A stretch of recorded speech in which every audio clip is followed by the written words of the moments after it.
Welcome back to the Bourbon and BS podcast, everyone. This is episode 232, and we are live on Facebook and YouTube.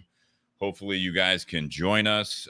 We have a guest tonight from one of our, basically, it's the Bourbon and BS community page on Facebook, which is about 1,600 members strong as of now. Hopefully, if you are not a part of that and you're on Facebook, definitely request it.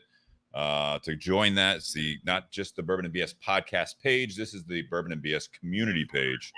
So it sounds like me. I forgot I'd been watching movies on this. But yeah, so got Nate Hale with me. I'm Steve Crane, and we have a guest. I'll bring him on here momentarily. Want to run through our sponsors briefly. I want to thank Tinder Box at Easton, Columbus, Ohio.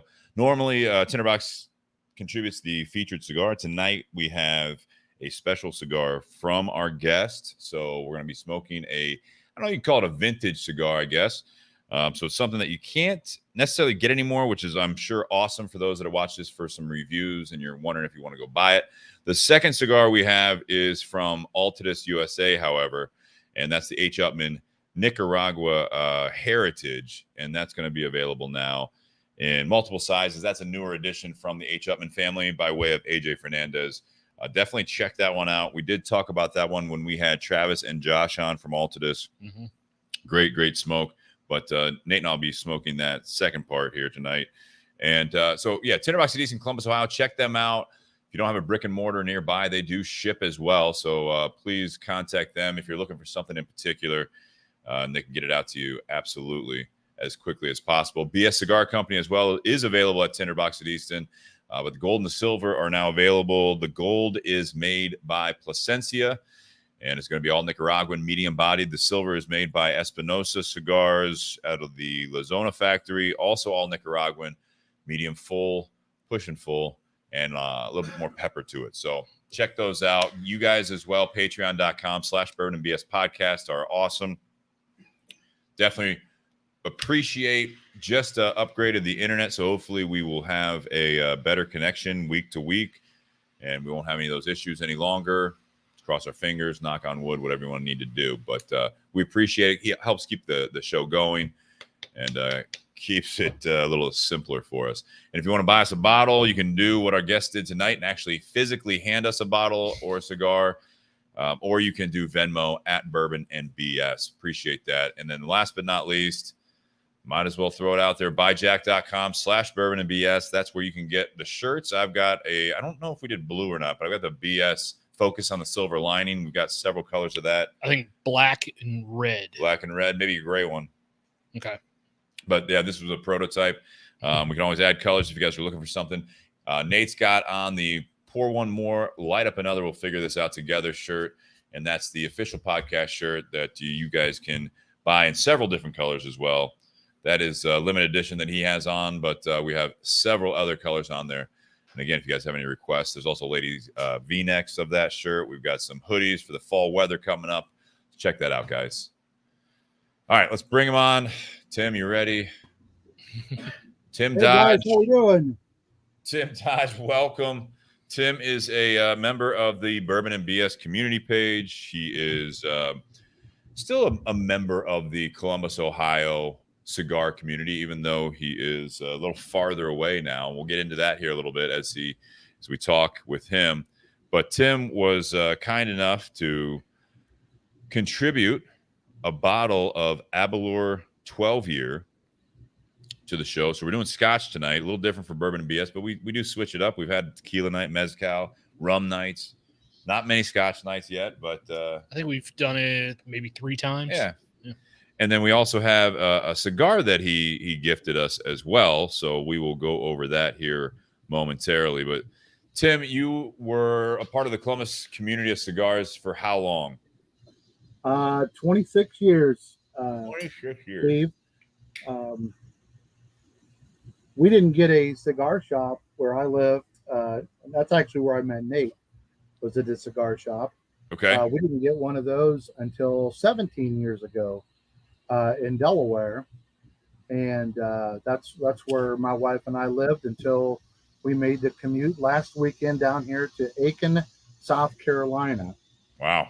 So we're down here enjoying the South.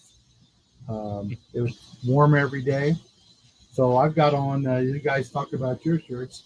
I got on the standard fat guy, looks like grandma's tablecloth shirt. Very nice. Very nice. It's all right. You're looking good, But looking sharp. yeah, and like I said, I've probably known Nate about, I would say 12 years, maybe 12 or 13. Yeah, something like that. Yeah. It's a long time. It's a long time. I think that's longer than I've known you. Don't you think? Probably. Yeah. I probably, Like in passing, we knew each other. yeah. I don't know that I ever met you prior to you working at the Tinder Box full time. It's very possible. Very possible. Yeah. So, how is South Carolina? How's the big move down there? Well, to be honest with you, we really thought this out a lot, and it wasn't your typical move because, as Nate knows, we have 3 children, and they took a lot of the furniture that we had. So we moved down here. We put most of what we wanted to bring in our personal belongings in what they call the pod system. You've probably seen them around. They drop a pod at your house. You put your stuff in it, and they put it in storage until you buy a new house. And then they deliver it to your new house. A friend of mine who lived in Delaware, he's a retired boat captain, Lake Erie boat captain. He just moved down to Florida that way. And we're like, that's the way to do it. You know, it was easily a third of the price of hiring movers and have a mover do you. So, yeah, that was coming out. I was in the moving industry for a decade, and that kind of stuff was coming out as an option for long distance moving around late 2000s. Really, pods had really looked into that and started, developing the trucks to be able to just load up the pods that way and basically treat it like a tractor trailer. I mean, it was pretty interesting. Yeah, it's I've moved a lot of people. Myself and my wife, we've been married almost 40 years, and this is only our 3rd move in 40 years. But we haven't moved a lot. I guess not. So, Tim, why the Scotch? Why are we doing Scotch tonight?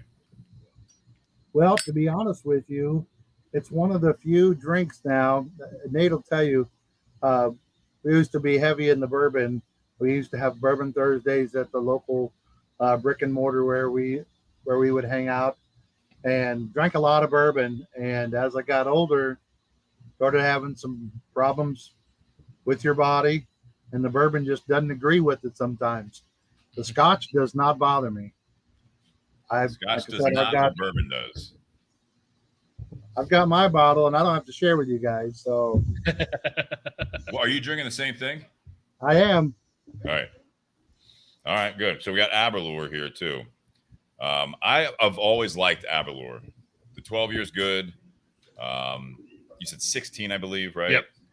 And then Abunad. Yeah, Abunad. I always never could say it, but I could definitely drink it. That was one that I absolutely.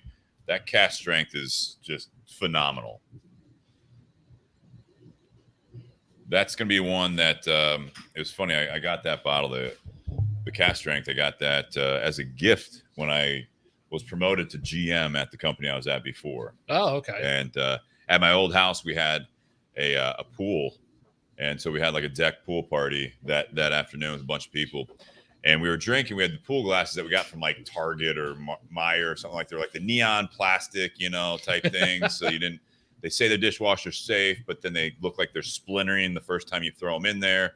And I remember using one of those for the how do you say it? Abunad. Aberlour, Abunad. That's how we're saying it, right? I don't know. That's how we're going to say it tonight.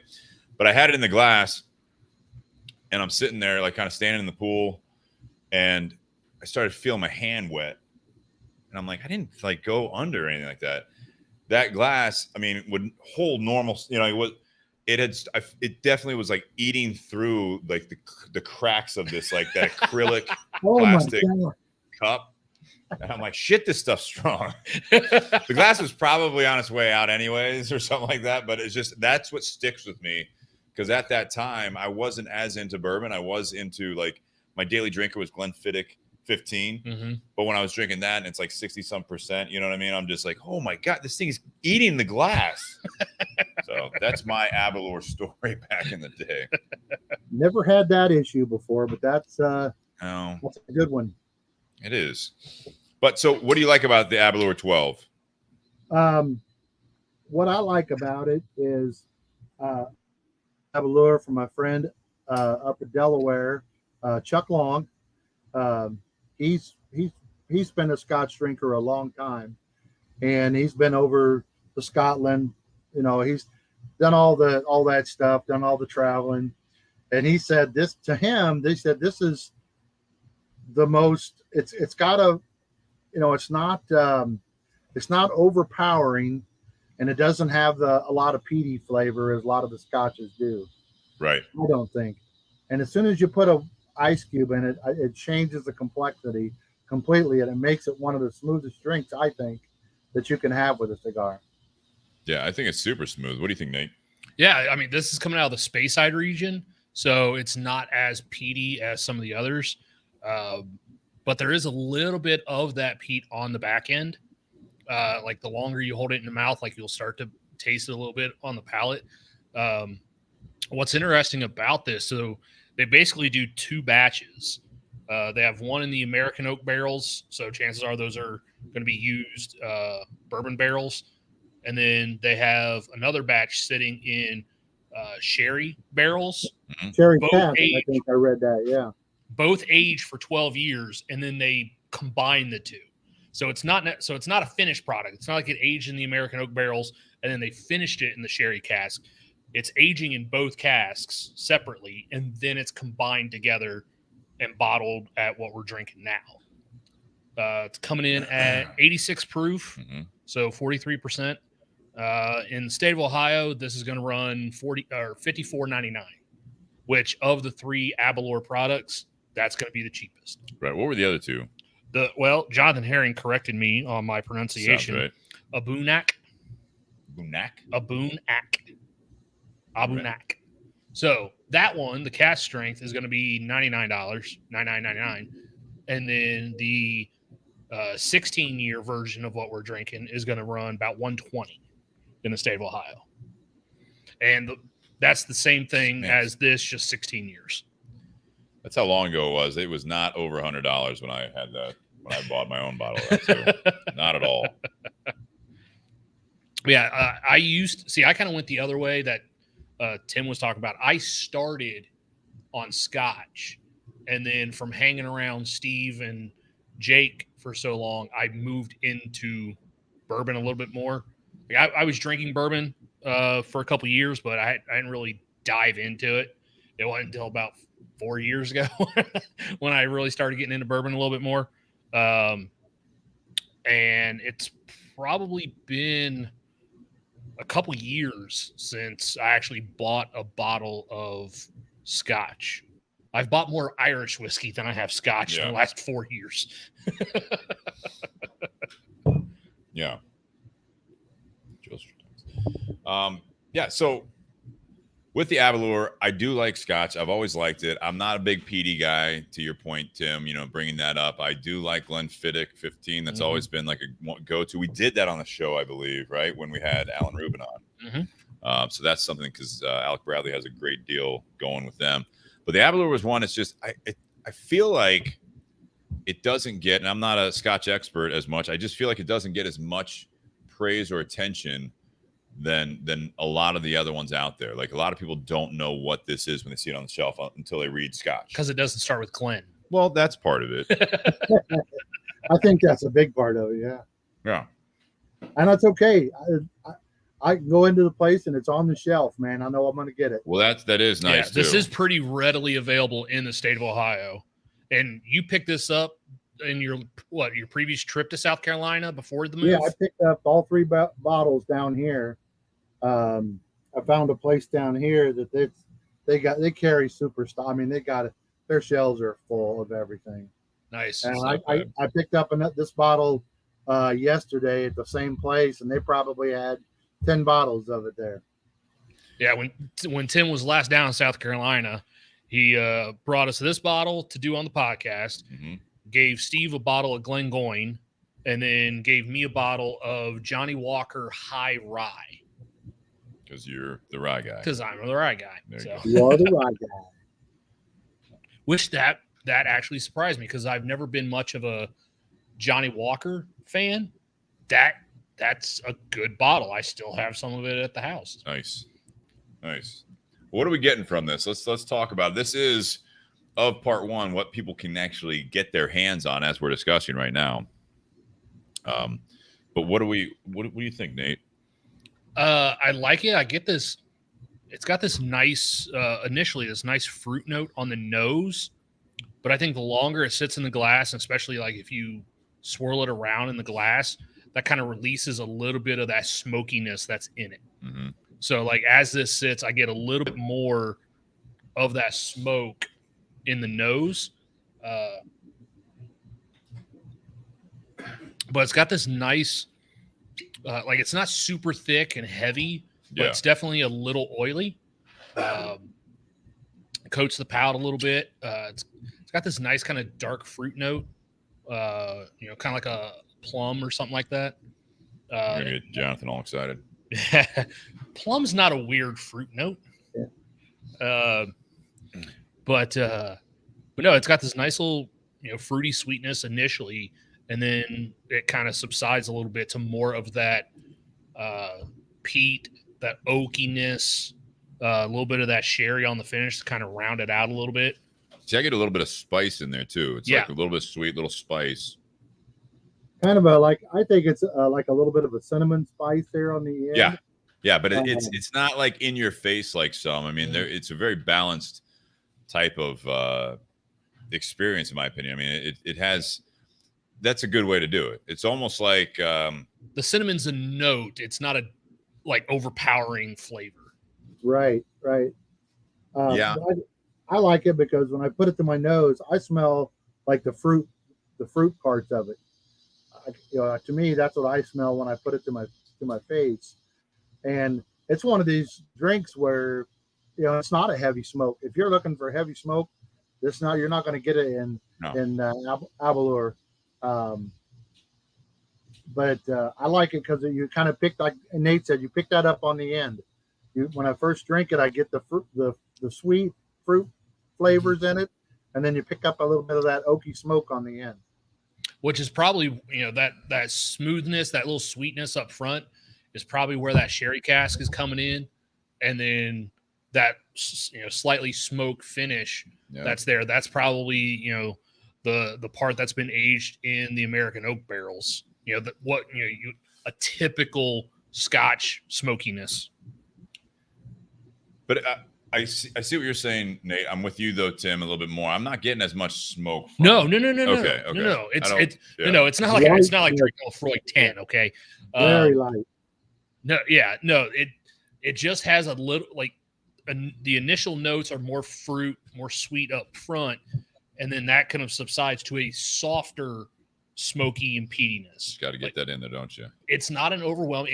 It's there. I'm not gonna lie, it's there. It's just a little softer. So they say on the back, and I do love the tubes that a lot of these companies still do. I do love that presentation. It's nice. They do give some information on there, kind of what we went over, the 12 years. But then they're the aroma soft and rounded with red apples. Kind of what Tim was saying, I feel like. The taste is sherried, but then it says with chocolate, toffee, cinnamon, and ginger. Ginger. And once I read that, I'm like, have that like aftertaste right now. You know what I mean? The finish. And I'm like, yeah, it does a little bit have that. Finish, lingering, sweet and warm with a little spice. That's what they say. I do get the spice. I get that, a little bit ginger. They're pretty on point. Yeah, I like those notes better than what's on OHLQ's notes for this. What do they say? Aroma, buttery cinnamon toast, concentrated raisin. Wait. What? Concentrated. What does that mean? Concentrated raisin in the astringent woody touches. black cherry, barrel char. That's just the nose. What's concentrated raisins? Just like A1 sauce. pureed A1? Yeah, the main ingredient in A1 sauce is pureed raisin. Or yeah. What? Taste. I'm Big sweet butter How do you know with that? maple syrup, brown sugar, plump raisins, which is probably where I said All that with- plum, all nutmeg, raisins. milk chocolate, and char from the nose. And then here's where it gets fun. Finish, medium length, white chocolate, raisins, and more char. So raisins all throughout, char all throughout. And they throw in that It's almost white like they chocolate. charred. That's They throw interesting. that white chocolate on the finish. Like, no, if this tastes like white chocolate, I wouldn't like it. Side note, A1, tomato puree, vinegar, corn syrup, salt, raisin paste, Raisin paste. There it is. crushed orange puree, spices containing celery, dried garlic, dried onions. Would have never guessed that. And it was created in the middle of the Civil War, too. Yeah. Somewhere in the middle of the Civil War, someone goes, you know what this country needs right now? A good steak sauce. Or bad steak sauce, depending on who you ask. I feel like more people would say bad. All right, let's talk Camacho here. We can go back to it. I mean, we're going to do the ratings still, but let's talk Camacho. So you gifted us the Camacho Liberty Series 2011. This comes individually coffined. So you can see maybe-ish there. And as it says on there, they did 40,000 cigars that year. I don't know. I think that changed year to year, but for 2011, they did 40,000 cigars. Why did you pick this cigar to gift us and feature tonight, Tim?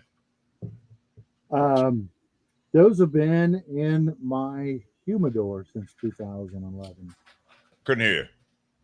Those have been in my humidor since 2011.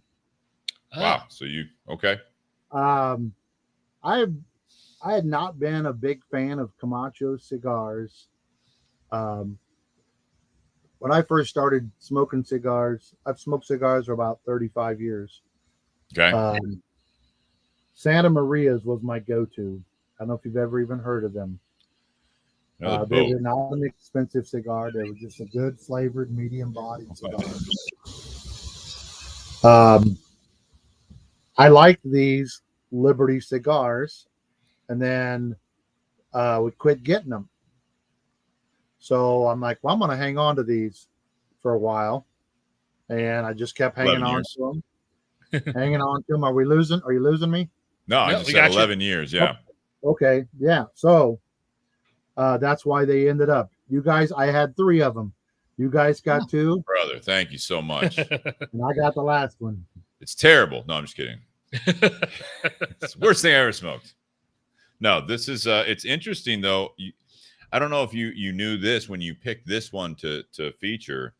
So Christian Eiroa owned Camacho in 2011. It was 2008. We said. Yeah, 2008 is when he sold Camacho. So it's interesting. So yeah, Christian Eiroa sold Camacho to Davidoff in 2008. They, as you can see on this, I know Nate, you posted a picture of it, right? Mm-hmm. I'll get it on the Bourbon and BS stuff, but it's got the original, like the marketing or the branding, if you will, that Christian had on there. Part of the agreement when he sold to Davidoff is that he was still going to basically work the Camacho brand. So 2011, this Liberty was the last one that Christian blended and had his hands on before he then left the Davidoff agreement. You know, it's like, I think it was like a 3-year type of agreement, 2 to 3 years, where he was supposed to still work, do all that stuff. But this is the last Liberty that Christian himself did, and it's Honduran wrapper and binder, and then technically undisclosed filler, which a lot of times they did with some of those limited runs. And it wasn't that long after that they went back and they rebranded Camacho. I want to say that was in like 2013, Yeah. shortly thereafter. Yeah.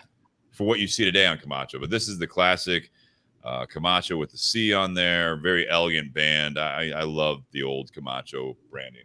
Yeah. Oh yeah. I think the new stuff's good for what it is, but it's totally different, which they needed to do. Yeah, and then there's also the size. What? It's not an 811, is it? Oh, it's the 1118. 1118. I mean, yeah, this is the 1118. It's or what we call that pregnant Toro. Yeah, it just seems fatter. That's I mean, well, yeah, could have expanded. But yeah, a little bit. Yeah, that's what this is. This is that 1118 size. So it kind of starts off the same ring gauge as the head, and then just below where the band sits on the cigar kind of gets a little bit fatter, and then it tapers back down. And you know what the 1118? I do. Okay, for our listeners, Tim, do you know? Tim, do you know the 1118 size? I do not. Like I said, these are probably the last Camachos I smoked for a long, long time, until just about a year ago, or maybe 2 years, when they brought out the back-to-back. Somebody handed me one and said, "Hey, you got to try this," because they know I like 6x6. I like big cigars, and they're like, "You got to try one of these back-to-backs." And I smoked it, and I did not know, because it doesn't say anywhere on the label Camacho that I remember. It just says back-to-back. Back-to-back, yeah. I just smoked it, and I'm like, Camacho line. Is it? Man, I love that.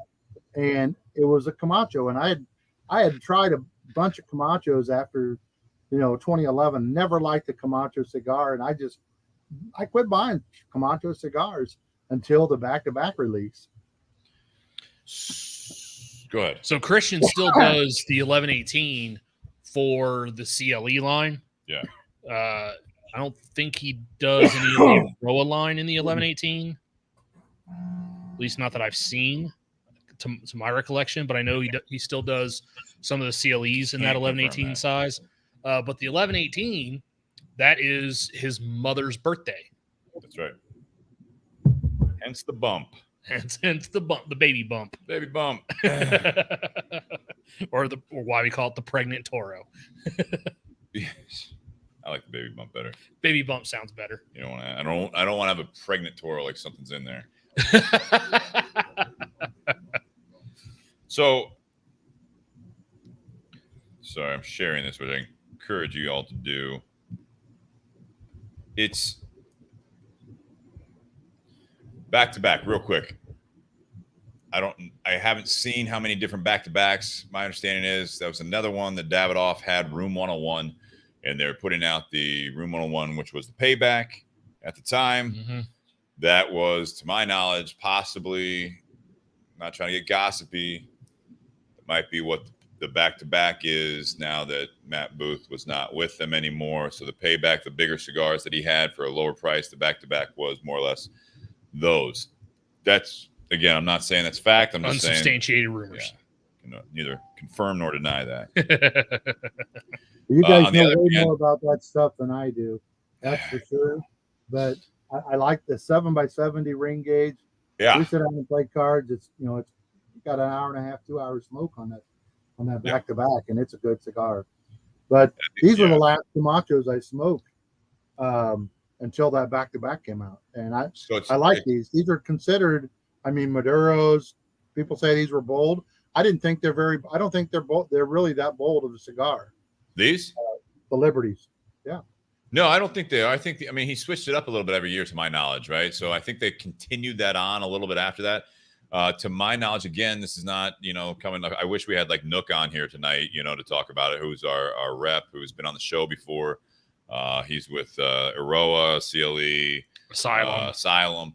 But that's interesting that this was the last one that you bought and you kind of like it. That was the last one that Christian had his hands on, it seems like, or more or less. And I didn't know any of that stuff. Yeah. Until you told me tonight. So again, I'm not going to say this is fact, but the stories I remember is that they did sell some of the farms to Davidoff for them to cultivate and to utilize. But the blends that they continued and made consistently after that, like the Camacho Corojo, which used to have a similar band as this, right? Honestly, it was like a brownish gold band. Yeah. The Triple Maduro, they had the Diploma, Criollo. That's one of those. They tried to keep it as best as they could the same, But it's like when they re-released the Diploma as a regular release, and then they did remember that the triangle shaped boxes. The original, yeah, they're like the original. They could never really duplicate it, right? Because you take a lot of those factors out of it.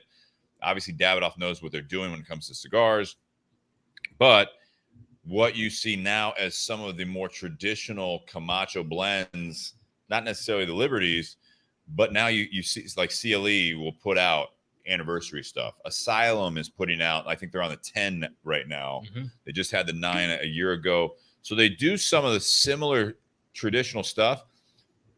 But for example, like that Corojo tobacco that was in the original Camacho Corojo, it's if you have any of those, they're going to be sitting there for a while. But it's interesting that like what the Camacho Corojo with the red band on there, you smoke that next to like if you have your hands on an older Camacho Corojo with that brownish band on it, it is different. It is different. And not to say one's better or worse. I think it's all up to you guys to decide. But it is interesting to me that then you have like the Aroa Corojo. You have the CLE Corojo. You have some of these blends that Christian had been doing before he sold it and not saying this, Shannon was going to smoke tonight. I think he's in the garage here tonight, but the Aroa CBT, mm-hmm. There's a lot of similarities. I can't say they're the same cigar or not, but there's a lot of similarities to the old Triple Maduro. But when you sell the brand and you sell more or less the blend recipes and the names of some of them, not really like the Corojo. You can't coin that. You can't trademark that in this industry. But a Triple Maduro, you can. That was sold with Camacho to Davidoff. So now you have the Camacho Triple Maduro and you have the Aroa CBT. But Christian was able to hang on to the 1118 size. Correct. Yeah. A lot of history there, and it's cool. We've talked about it on the show before. When we've done some of the Camacho, we've done some of the CLE stuff, talked about Christian, and we've had Nook on. So we'll have to maybe review that when we get Nook on next time. And we've been talking about trying to get Tom Lazuka and also Christian on the show at some point. Mm-hmm. Tom's definitely in. He wants to be in the garage, though, and he's traveling so much that, I saw Tom Lazuka with Asylum, who's Christian's business partner, and it was an old Camacho rep, actually. That's how they kind of got all to know each other. But, he's like, I saw him, what was it, like 3 months ago? Probably over at Royale. Yeah. Like 3 months ago. And it came up again. Nook brought it up. Hey, we want to get you on the show for Bourbon and BS podcast. And I said, we can do it remotely whenever, it works for you. He's like, fuck that, man. I want to be in the garage. I was like, all right. Probably don't want to do it in the heat of the summer, but we'll get you in there. Yeah, because Nook still wants to do the pool party. Yeah. I told Hey, Nook real quick, I wanted to, I don't know what the hell if you do shout outs or not, but there's a young man online with us on the Facebook feed, Justin Jeffers. He was one of my basketball players when I coached high school basketball, and he's new to cigar smoking. And I sent me a message earlier today that he was thinking about me, and he sent. You just said, "Hey, coach." We lost you there. Of a great guy. He's a young man. I call him a kid. He's not a kid anymore. There's Looks Justin. Yeah. Very successful businessman. Just an outstanding young man. That's awesome. Well, welcome to the show. Hopefully you tune in other weeks as well. I know Tim does. And, he's in the comment feed a lot of the times as well. So yeah, absolutely. Welcome to the show. What do we think about this cigar now that I rattled off this nonsense of history? It makes sense. So what I mean by that, I was gonna say with what? No, this tastes like some of the other cigars I've had from Aroa that have that Honduran tobacco. This kind of falls in line. It's got this kind of dry woodiness flavor to it. Mm-hmm. I'd call this, and this could be because of the age. Medium body, it's smooth. Mm-hmm. It's not harsh at all. It's a very, very smooth cigar. Remember, this has also been sitting for 11 years. Yes, so that could have taken than I thought it was going to be. Some of the punch out of it, a little bit. But no, I love the way this 1118 size smokes. It draws very well. Construction's great on it. It kind of, but a lot of times when I smoke some of Christian stuff like the Aroa Corojo, there's just this unique flavor that just stands out. And I'm like, yeah, that tastes like Christian's Honduran tobacco. Yeah. So it makes sense. This was the last year that Christian did this cigar, and it still has some of that same flavor profile as some of his current stuff. They have, and like I said, next time we have Nook on, or if I can get Christian to join us, which I think we can probably make happen. He's a busy guy, obviously, but hopefully he doesn't call in while he's flying. Yeah, because he's the pilot. The thing about the Honduran Corojo that they use in a lot of their blends, even to this day, if on the Christian Aroa side, is that with Camacho is that his dad was utilizing some of the like Corojo 90 or 99. Corojo 99, Criollo 98. Thank you. Drawing a blank. So the reason that they put those years behind those things in Corojo was, depending on who you ask, like the classic Cuban tobacco seed, right? So that was the big thing. They have some very pure seed from back in the day, around 99, from that Cuban seed, right? I'm trying to see how I can say this exactly, but they're very proud of it. They're proud of that Corojo life that they have going on with all of that. And so they're very proud of that Honduran side of it. It's before, if you look it up, in Cuba, I think it was like 2000 or so, they were dealing with what they called like a blue mold scare, where they were dealing with some issues with the farming side of it, with a mold issue, especially with the Corojo, along with some other tobaccos. That's why you see the Corojo 99. That's why you see the Criollo 98. There's also, I think, a Habano 2000. These are the reasons they do that is simply because that is a significant year, because those were all brought, in a sense, elsewhere outside of Cuba. And then they were the pure seeds, and you didn't deal with that mold scare that Cuba was dealing with, that in turn, from a farming standpoint, they went into the whole, obviously, dealing with some sort of a hybrid. How do we make this resilient to blue mold? To my understanding, they did actually do a slight hybrid with the Corojo, especially with some cigarette tobacco that was more of a hybrid that was resilient to the blue mold, so they weren't just losing crops year after year. So that's the story I remember when I first got into all this stuff, that was a big thing that Camacho was proud of, and now Christian to this day still is, that he's utilizing that original strain. Yeah. But I would agree with you. It's medium bodied. It's 11 years aged. I mean, you can sit on a cigar, but over a decade, I think you've aged it. Yeah. I think it's been aged. Like, yeah.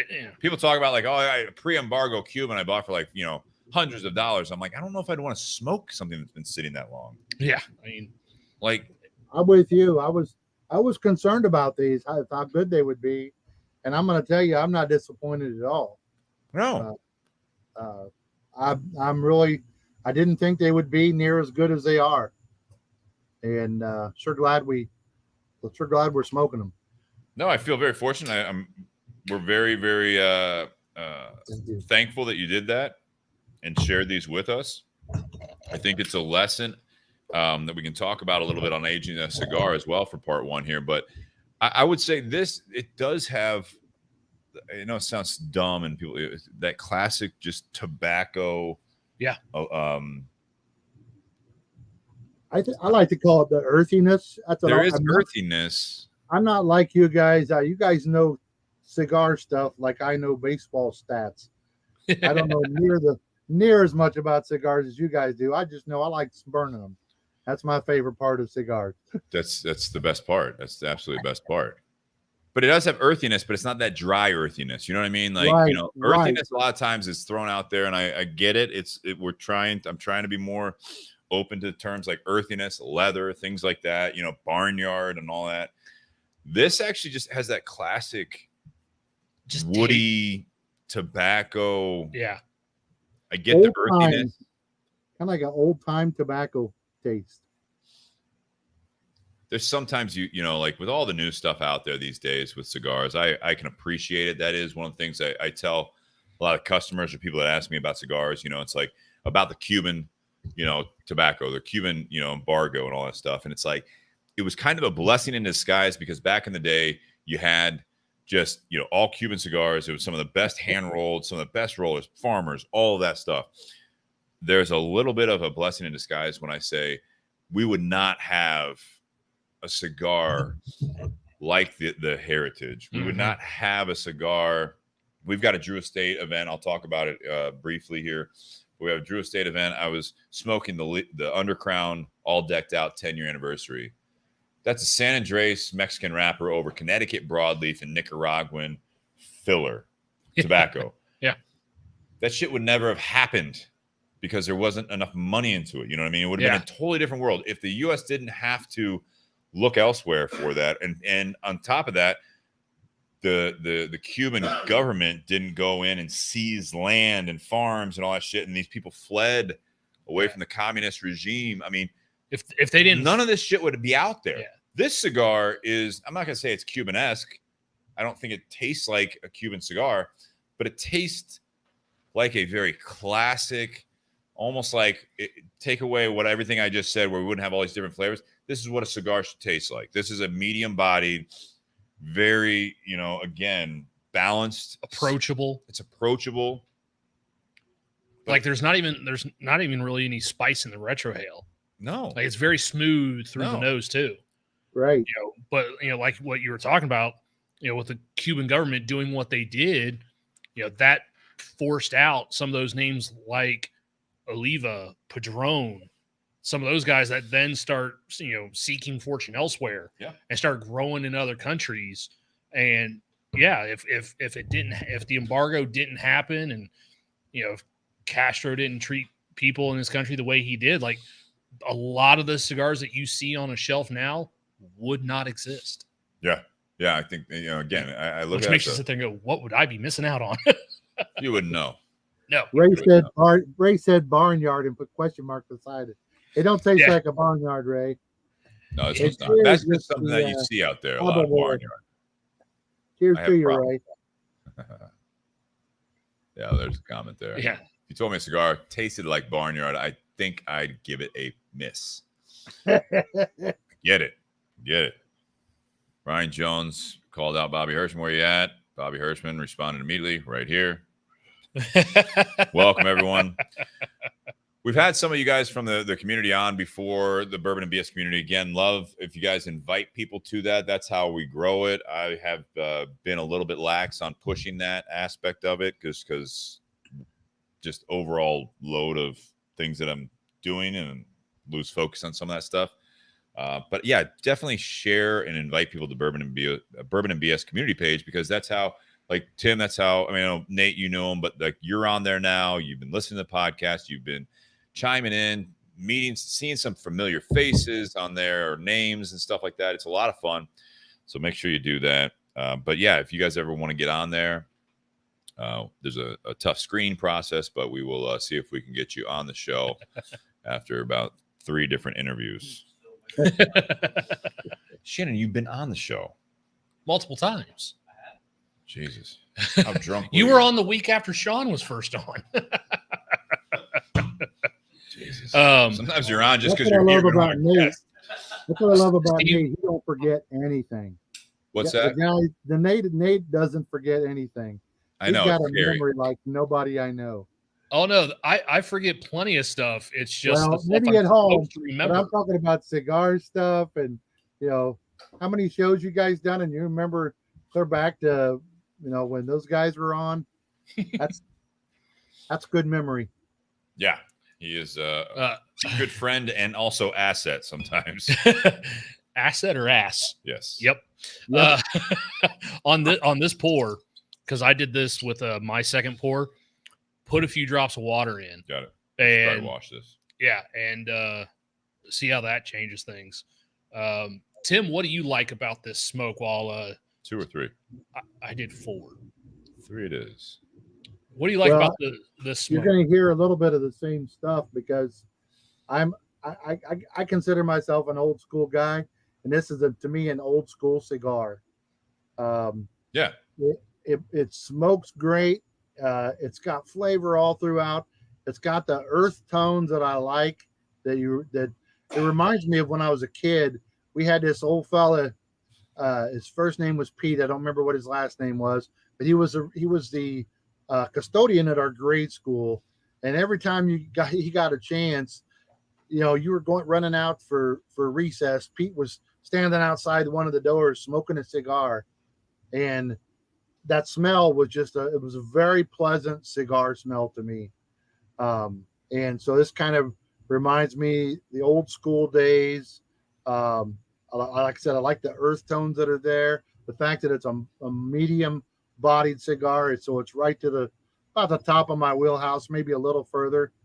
But it's like I said, it's a flavor miss all the way through, and I'm so glad it actually tastes like I remembered them, and not a bomb this evening.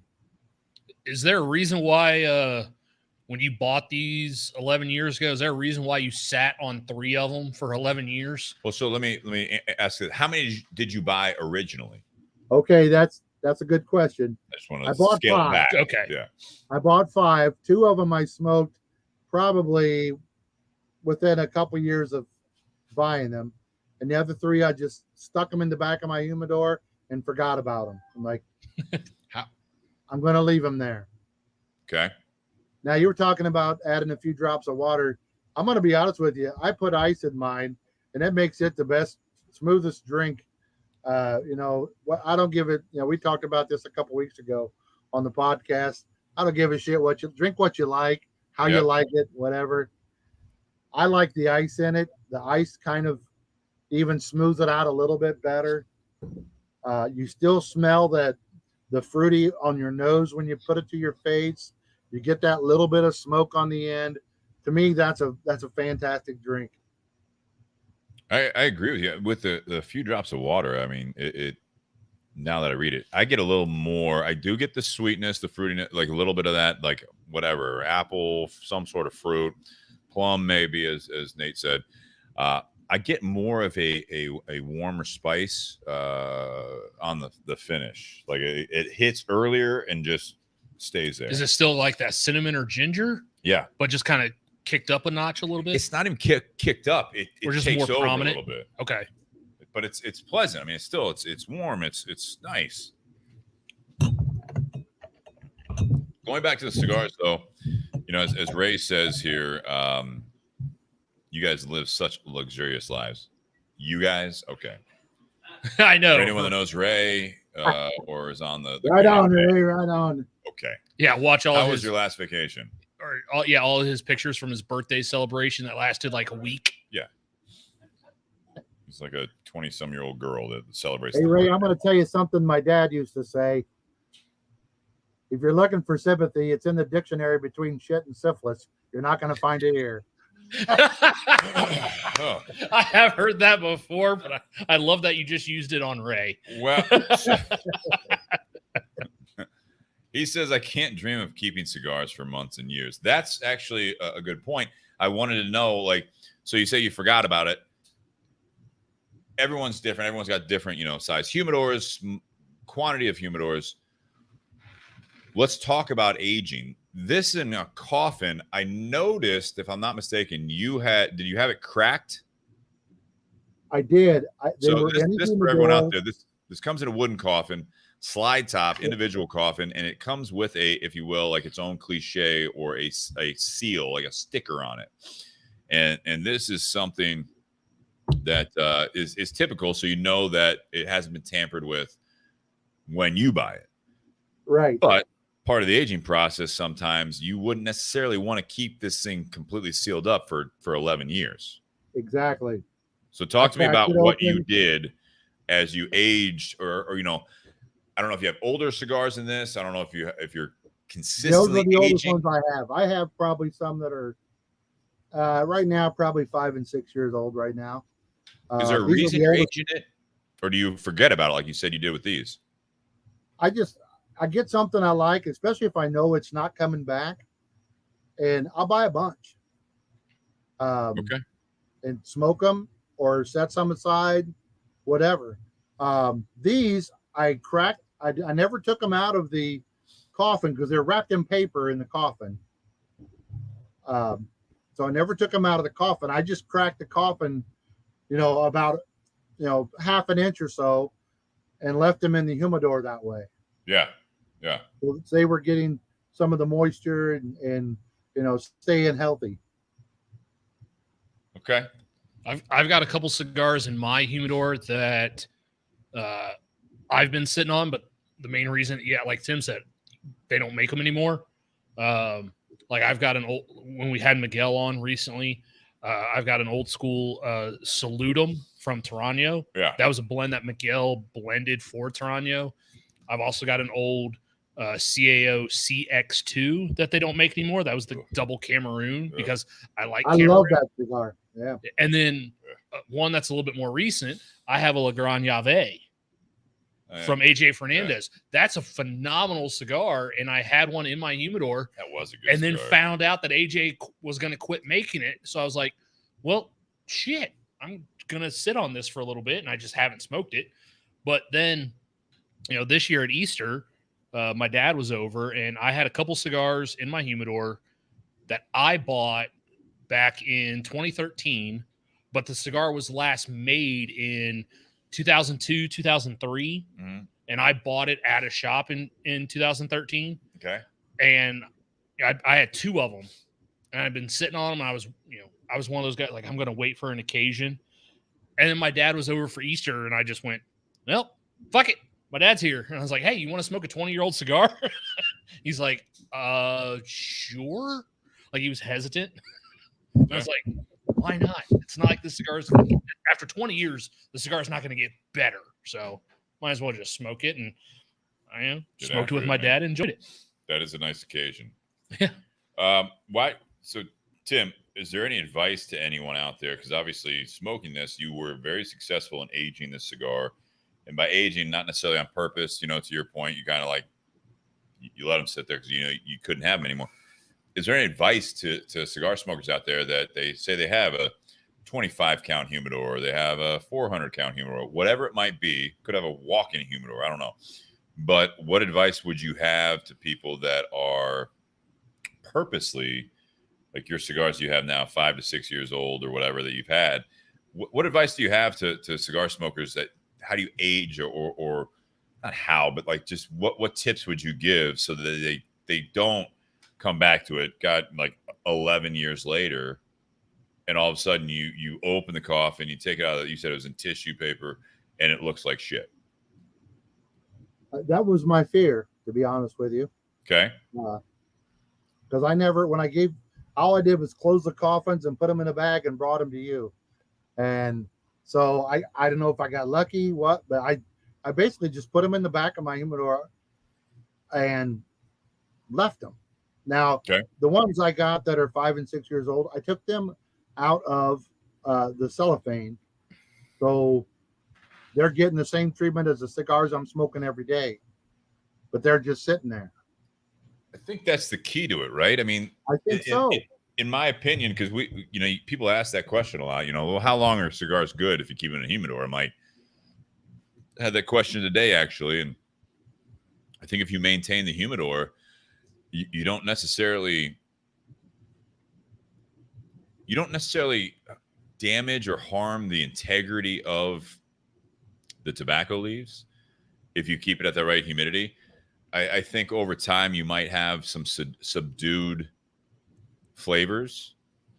I think a lot of these manufacturers anymore, I mean, it's and you'll ask a lot of them, like a Christian Aroa, like, how long should I sit on this when I buy it? They want you to smoke it. It's ready. Right. That's why they released it. That's why they got it out there. So there's nothing necessarily wrong with smoking a limited edition. Like when you bought these originally, you smoked. It is nice from your point, Nate, that you have a little bit of, you can't get it anymore, so you might hold on to it, but then you can't find a time to smoke it. It's like, well, they're meant to be smoked. So what there's a why, but it was more importantly for me, it was like, how do you normally do it? And I think that's good. I mean, I think that's spot on. You definitely, you maintain your humidor. Mm-hmm. If you have a big humidor, sometimes you move them around because certain parts of a humidor don't get as much humidity as others. You don't want to have it right by the humidity source. Sometimes if it's in a active humidifier, if it's actually pushing that out, if it's got a fan on it, if you got kind of pushing out humidity. If it's more of a passive one, like a gel jar or a Boveda, I think you're okay overall. But there are some little tweaks that you might be able to do. But overall, it's just maintain your humidor. Don't let it dry and then over humidify it. Don't let it go back and forth. Don't be on this like yo-yo of a humidity type thing or keep moving around and stuff like that. You just let it sit and you maintain the humidor on a regular basis, and then you should be good. Sometimes we get customers that come into the Tinder Box and they bought cigars a year ago when they were in the Dominican Republic or something, or someone passed away and had a humidor with cigars, but they never maintained it. They're like, are those cigars worthless? And I tell people, like, you can bring those cigars back to where they're still smokable and enjoyable, but like once that cigar like dries out, even when you bring it back, it's not gonna taste like it would have had you properly maintained it and smoked it. Right. You're gonna lose a little bit. But I remember one time talking with Ricky Rodriguez, who now has his own brand. Used to blend for CAO, now West Tampa Tobacco. Mm-hmm. I remember one time he said, "Yeah, cigar manufacturers, we hate personal humidors. We want you to smoke that cigar right after you buy it." I get that. Here's what I think, and I may be full of shit. I don't know, but probably. To me, back when I was smoking cigars in the 80s and 90s and early 2000s, it seemed to me that the structure of the cigar, the integrity of the cigar was a lot tougher. You didn't have a lot of really thin wrappers. No. You had, nicely rolled, fillers and binders and wrappers that, could take a little bit of a beating if you didn't take care of a cigar. I tell people, handle cigar like you handle eggs, is what I tell people. Like you handle what? Eggs. Hey, eggs. I thought you said ladies. You don't want to drop it. But it seems like the market is flooded right now with cigars with super flimsy wrappers. I mean, just like super thin wrappers. And this cigar is, it stands up. It's a great cigar, I think. Yeah. No, I mean, this wrapper leaf, again, I would hope so. If you maintain the humidor, obviously, you've got a sheen to the wrapper leaf still to this day. Would you agree? Yeah. Yeah. It's got a nice sheen to it. I mean, it doesn't look like a cigar in a sense. I know it sounds silly if you do the maintenance of the humidor. It doesn't look like, oh, this is a 12-year-old cigar. You know what I mean? This looks like something that would be a high-end release from Camacho or Christian right now, honestly. If he had that much age on tobacco. But again, I think you get that comment a lot, right? Like where some people are like, oh, I was on vacation, this person rolled it was like the freshest cigar. Or in the retail side, you hear that, like, what do you have back there that's like, the freshest, the newest? And you're like, well, and you try to navigate how you explain that to someone, where it's like it's not necessarily you want the newest thing in the humidor, you also don't want the oldest thing back there, but if you maintain the humidity, it's what are you looking to smoke? Take that out of the equation almost for a lot of people, and it's hard for them to understand that, I think, especially as you're getting into cigars. Yep. Because the best cigar they smoked if they're novices was somewhere where the person rolled it right in front of them, they lit it up. It was the best cigar they ever had. And I think a lot of that goes into the experience, not to put down or downplay the quality of the cigar. But I agree with you that we just had another cigar boom. 90s, you had a cigar boom. 90s was worse from what I understand. It was before I was smoking, but talking to all the people I know in the industry that have been in the industry for that long, people were pumping out shit, man.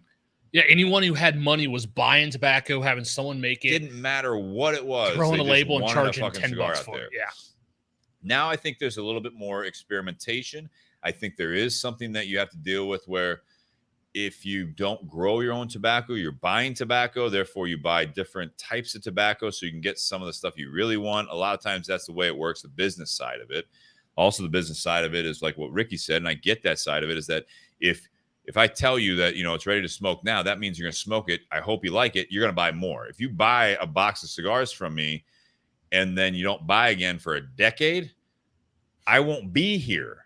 That's not what we're doing here. These are consumable products. You have to, there's something that you need, that everyday cigar lover where they're doing this on a daily basis. So yeah, maybe you can sit on a few, but let's buy some other stuff so I can keep making cigars. So there's business side of it. But I do think that right now they're experimenting more and more with different leaves. We see some wrapper leaves that, on a box of 20, there might be 2 or 3 that are going to be cracking or whatever based on the thinner wrapper leaf, or maybe, Yep. they still smoke, but the ones that are rolled, like the other 18, are just beautiful cigars, and they're trying to work the best they can with the crops that they have, in my opinion. Are you going to have a storm? I see some lightning behind you. You know what? It does that almost every night we've been here, since we've been here. It looks like it's going to storm. It doesn't do anything. Okay. I would ask him if his knees hurt, but he's had both knees replaced, so I don't know if that's going to still hold true. Yeah.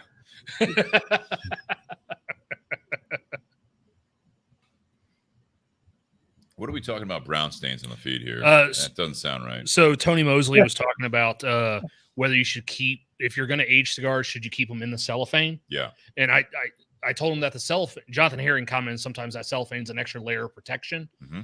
But I said the cellophane is typically breathable cellophane. So even if that cigar is celloed in your humidor, yeah, it'll still get humidity.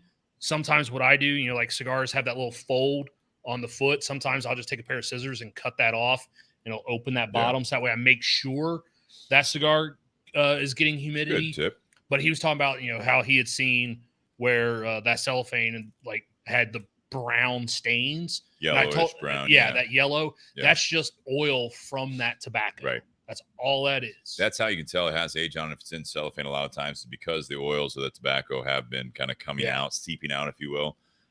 Which is, again, if you're aging something, that coffin is a nice thing that they do there, because you might have a little bit of that staining on the paper when you take it off, but it didn't have an opportunity to necessarily work with the cellophane. But at the same time, if you take everything out of cellophane and now you're leaning up against other cigars, that's part of the aging process. If it's not hitting the cellophane, now those oils are bleeding out into the surrounding cigars that are touching it, and I think you're going to have some influence there on the flavor long term.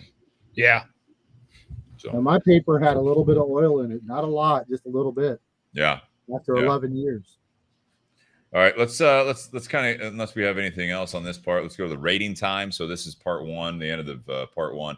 So Tim, I know you're familiar with the show, but for everyone that's not, we do 3 ratings. It's going to be out of 10 being the best, a rating on the whiskey, which is the Aberlour 12-year, the cigar, which is unfortunately you guys can't get it, but this is a fun kind of show to be able to smoke something vintage, learn a little bit about aging. I like that we talked about that, but the Camacho Liberty Series 2011 and the pairing between them. So 10 being the best. Tim, if you don't mind going first, what do you give every all 3 of these?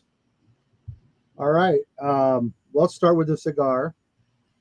Like I said, I was very pleased with that it's sat around so long, how good it was. It reminded me of why I kept them in the first place.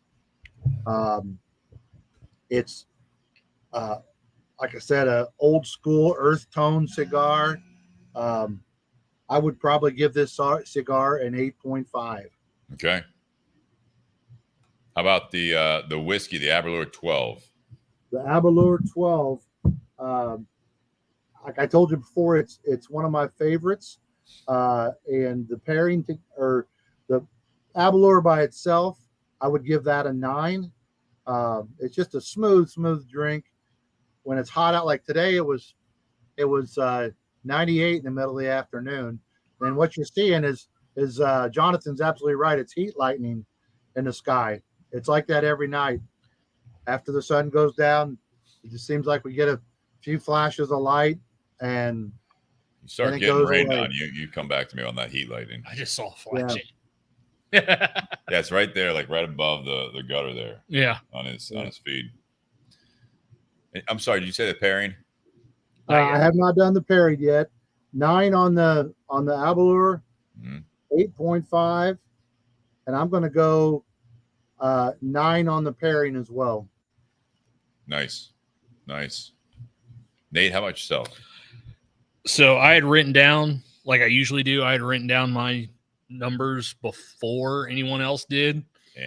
And mine are the exact same as Tim. There you go. I knew there was a reason why I liked you, Nate.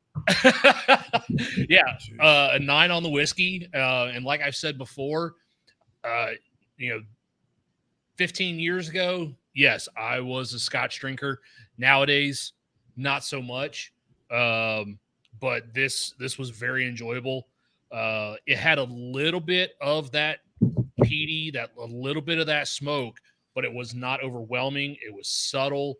It provided a depth of flavor to this whiskey. So it was a very enjoyable bottle. I know Ray came in late, so he missed while we were talking about it. Yeah. But yeah, I think it's a very enjoyable bottle. I like the sweetness. But it still has those typical Scotch characteristics to it.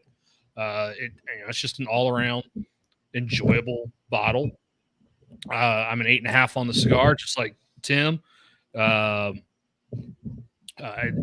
Smoked well. It's got a good flavor. From some of the other stuff that I smoked that has Honduran Corojo, kind of that what I would say like a typical dryness, woodiness, earthiness to it. But it's still an enjoyable smoke. It's got great flavor. After sitting in a humidor for 11 years, cigar still smoked beautifully, still has great flavor start to finish. It's very consistent. I wouldn't say this is a very complex smoke because it doesn't change throughout the cigar. It pretty much just stays the same start to finish. Okay. But the flavor that you're getting, it's an enjoyable flavor. And then a 9 on the pairing. I think the sweetness that you get from the Aberlour 12 kind of offsets some of that dryness and earthiness from the cigar. So they go well together because they're not overpowering. Coming into 86 proof, it's not an overpowering whiskey. If we were drinking the Abunak, the cask strength, it might be a little bit different. I've not.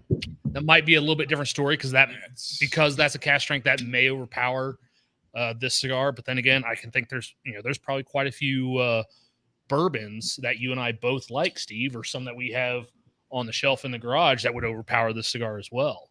Yeah, I can see that. So I think these two actually go well together because they're both kind of in that medium strength and they have different flavors to where they're not battling each other on the palate. They just kind of marry together.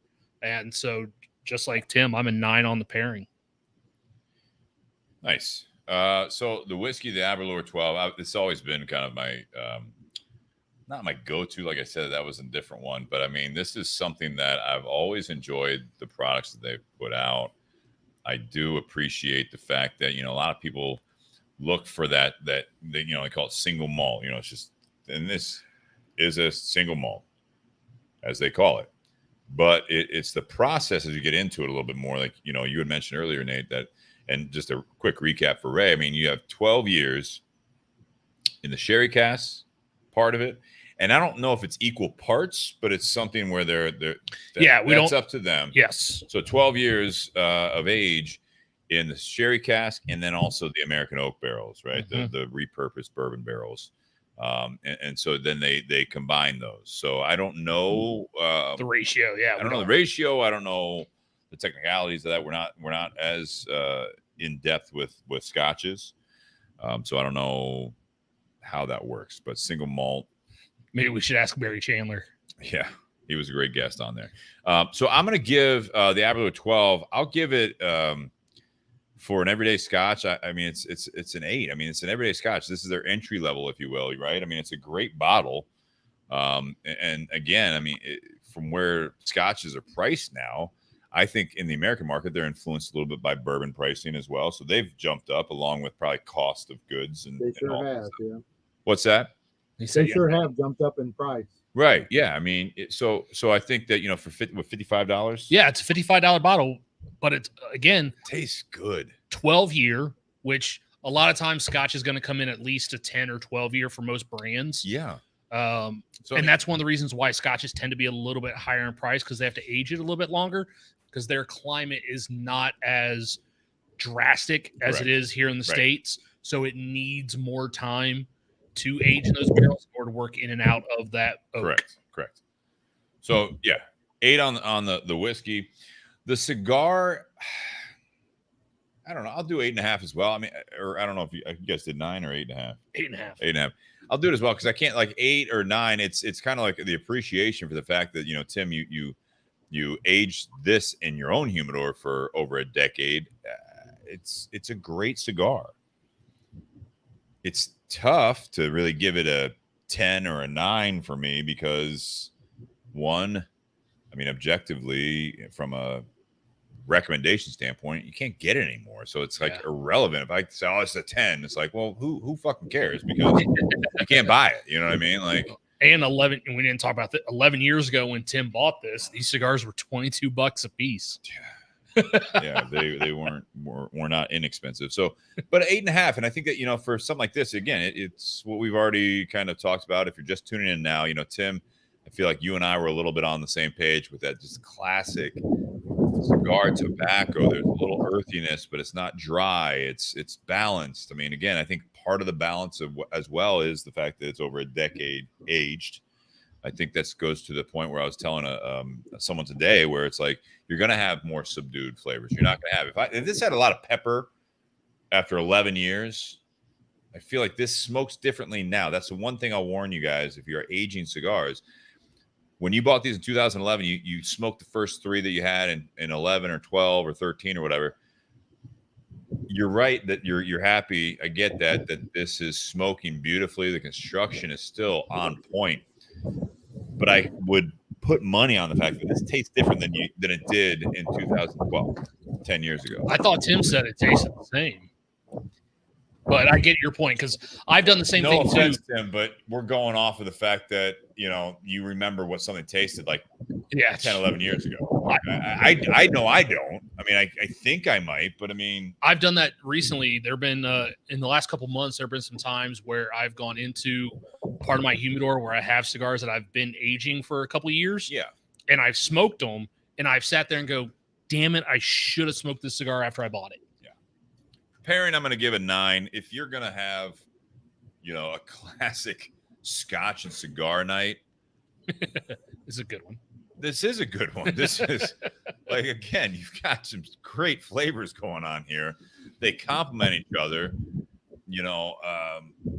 This is something like, going way back in the day. It's like, oh, the gentleman and I are going to go to, like, we don't drink brandy, but it's like, we're going to go over to the gentleman's club, the smoking room, or the library, and we're going to light up a cigar and drink some scotch. This is what you're talking about. We're going to go to the study. The study. And then Professor Plum comes in there and fucking knocks off a couple people. With a candlestick. That's right. No, but I think this is great. Tim, I appreciate you sharing this with us and gifting this to the podcast and to Nate and I. I mean, it was a treat. This is really cool. Again, I think for everyone out there listening, you can still get your hands on the Aberlour 12 pretty easily, I think, depending on where you're at. The Camacho Liberty 2011, not as easy. It's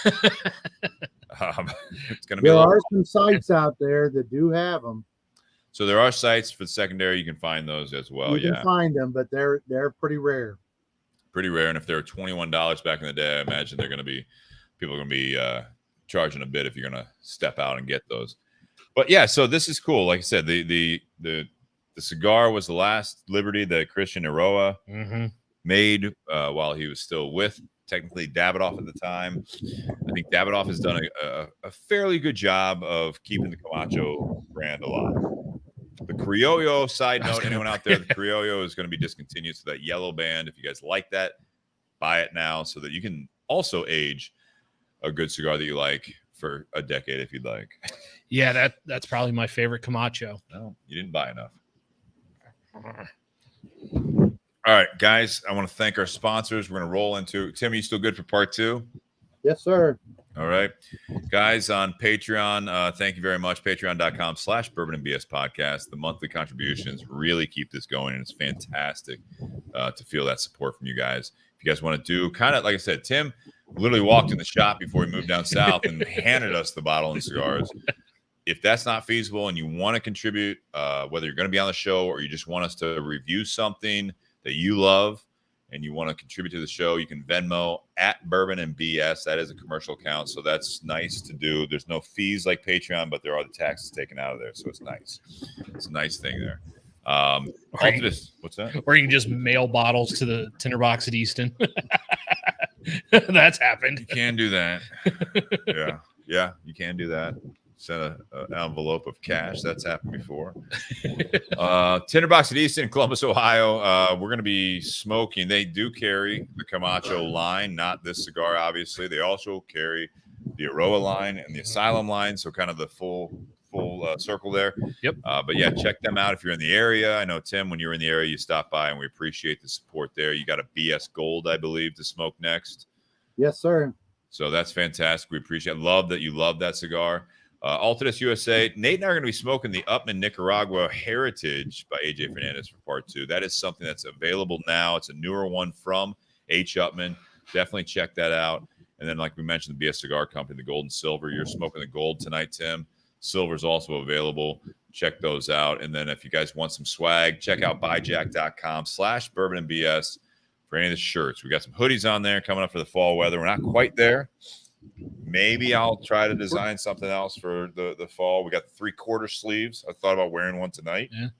We got a couple nights coming up this week that they're going to be like in the 50s. So that's some good hoodie weather. Fire Check pit. out buyjack.com/Bourbon and BS for that. Tim, thanks so much, guys. This has been fun having him on. Again, not necessarily an expert, but if you've listened tonight, he's been smoking cigars longer than most, I'd say. And it's just really cool to have someone on that is an avid enthusiast cigar smoker, and obviously you're a Scotch drinker. You used to be a bourbon drinker, and if you guys are just tuning in now on the live, make sure you click back and listen to part 1. If you're listening on the audio, make sure you click to part 2.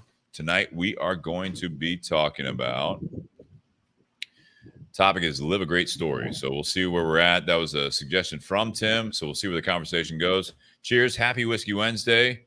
Stay tuned. If you're listening live, we're just going to go through an intermission. That was a good cheers. It's really loud in my ear. Have a great week. That was loud. Super loud in my ear too. Well, I can't hear anything on my right side right That's now. Convenient. Sean, you're drinking this, aren't you? Yeah. What'd you Oh, think? sorry, man. Grab the mic. This is the intermission anyway, so.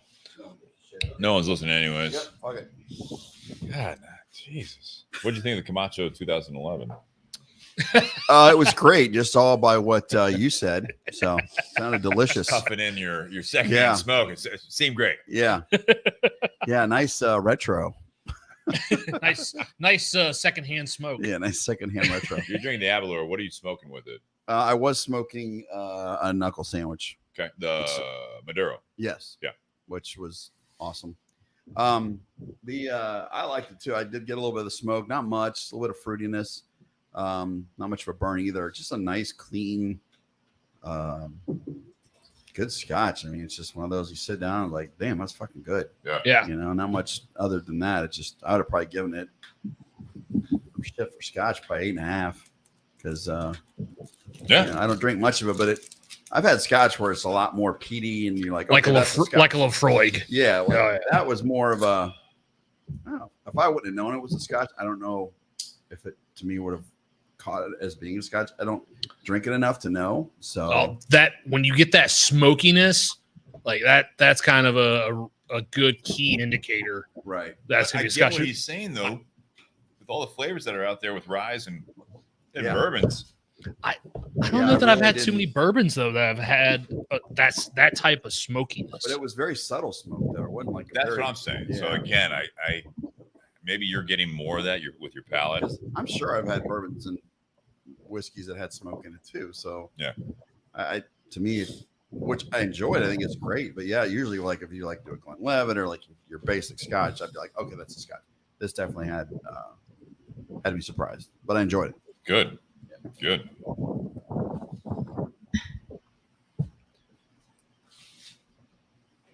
Jonathan Aaron says, do you guys agree that the original Punchline has that old school tobacco flavor? Yeah, to a point, I do. I even think that sometimes, the Punch Maduro has a little bit of old school stuff. Hoya, Monterey, some of those classic lines do have that. I mean, I know he works for General and Forged. But yeah, I mean, some of those blends have stayed pretty true. Yeah. But again, in this market, that was what I was saying though, is that, we're smoking this, like it's you can't necessarily keep coming out with the same blends that have those classic flavors. You know what I mean? That's where you're utilizing a lot of these different tobaccos and I'm sure different fermentation and different stuff that they're doing, different blends that you're getting new flavors because you have to keep coming out with something new. If you keep coming out with the same thing, it's not exciting. It's not going to sell.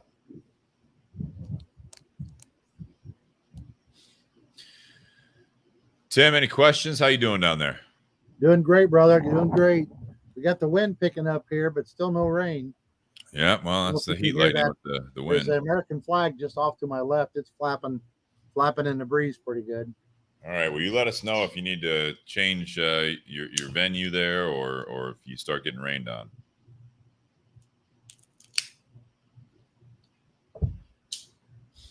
Thank you, Steve. Read my Nate, I like that call for a BS Gold on the golf course, baby. That's a great cigar. Oh, yeah.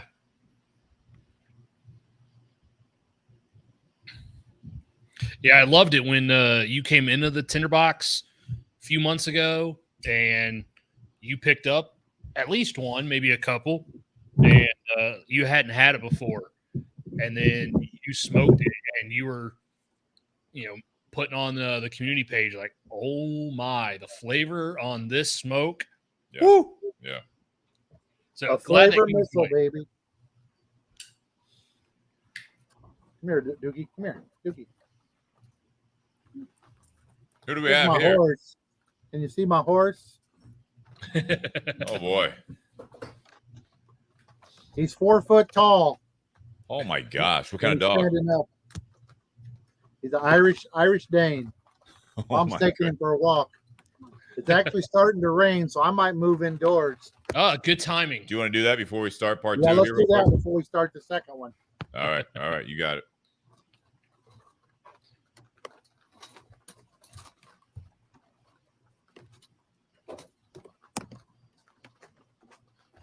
Loving the comments going through here. Dog walking time.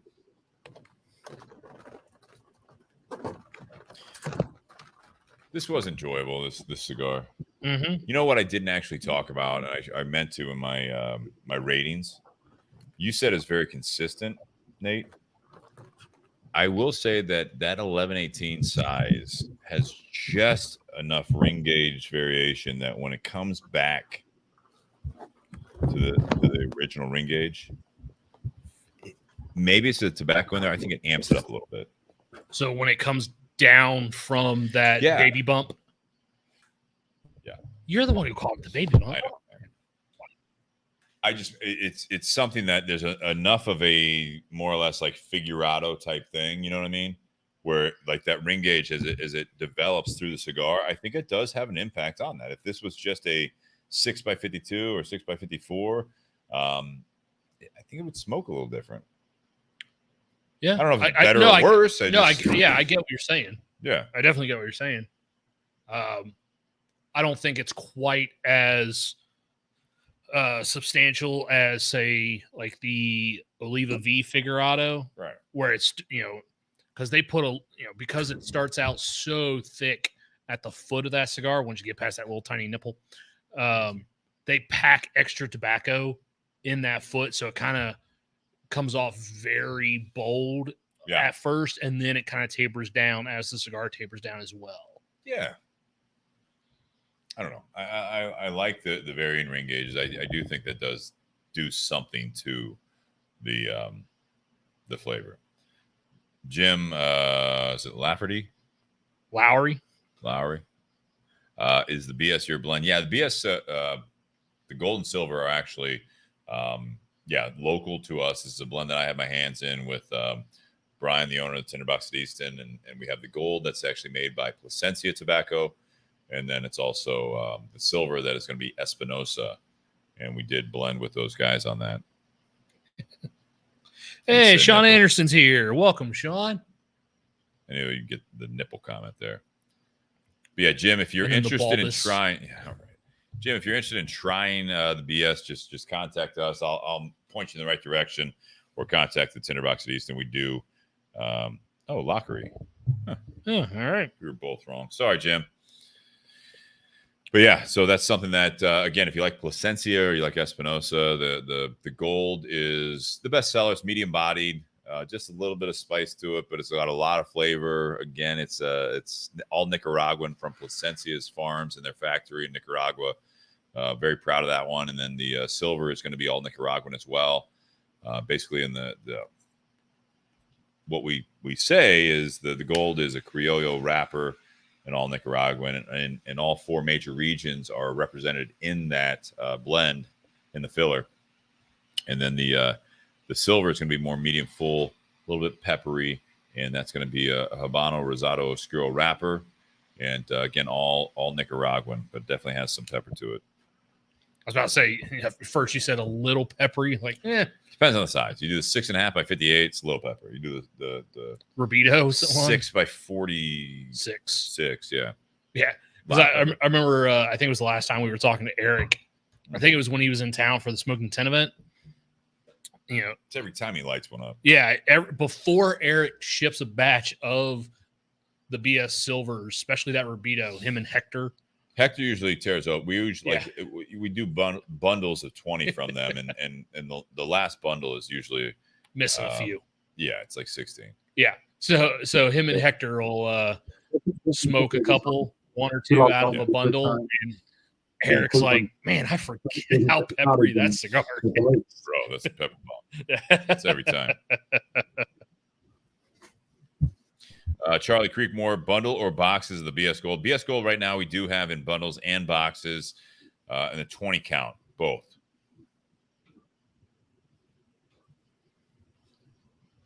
Yeah, 20 count. That's going to be the one. We are working on boxes for the silver as well. Passively working on a third blend. Everything's slowed down. I mean, we're getting close. Just doing here. You allowed to smoke in there? Tim? No.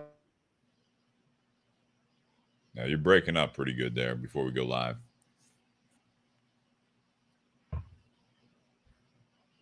Tim, if you want, you can log off and rejoin, and I'll add you to the feed, and then we'll start part 2 here for everyone.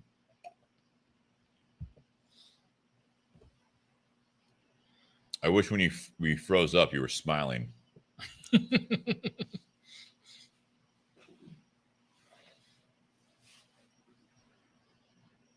think he's fucking with us? No. Okay. Can you hear me? We can hear you. You're breaking up a little bit, like video-wise, too. Huh.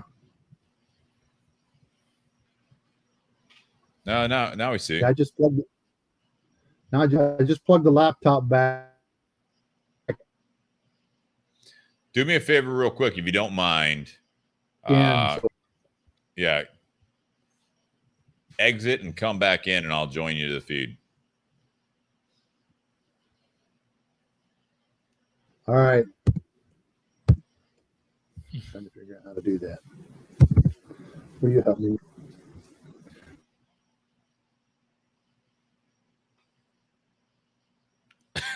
Got it on. Charlie Creekmore. Tim has that vice principal look on his freeze frame. Well,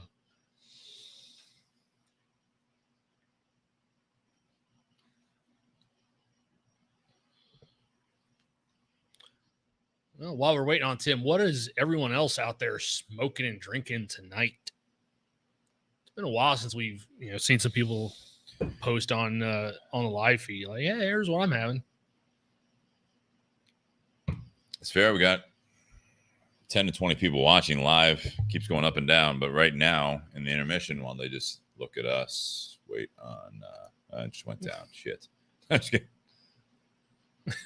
Jonathan, you dick. You find them on your website. And I said, no, just call the shop. And Jonathan Harry, 867-530. That's not the right answer.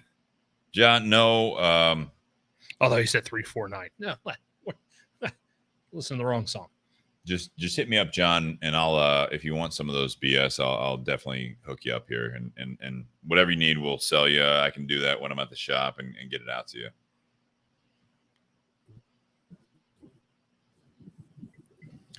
Welcome back, Tim. Am I back? You are Thank back.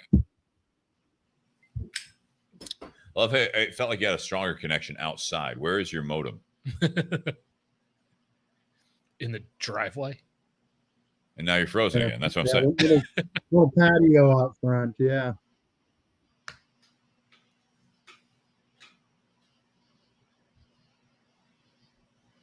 Feel like your kitchen is far away from your router or your modem. That could be. Now we got it. The video is we got you. No, okay. We got you now. Let's get rolling here. I'm gonna do a quick 10-second pause here so that I can find this now that we just had a 10-minute intermission. We've had longer. We have. Your silence, so I can find this. Silence, you insult.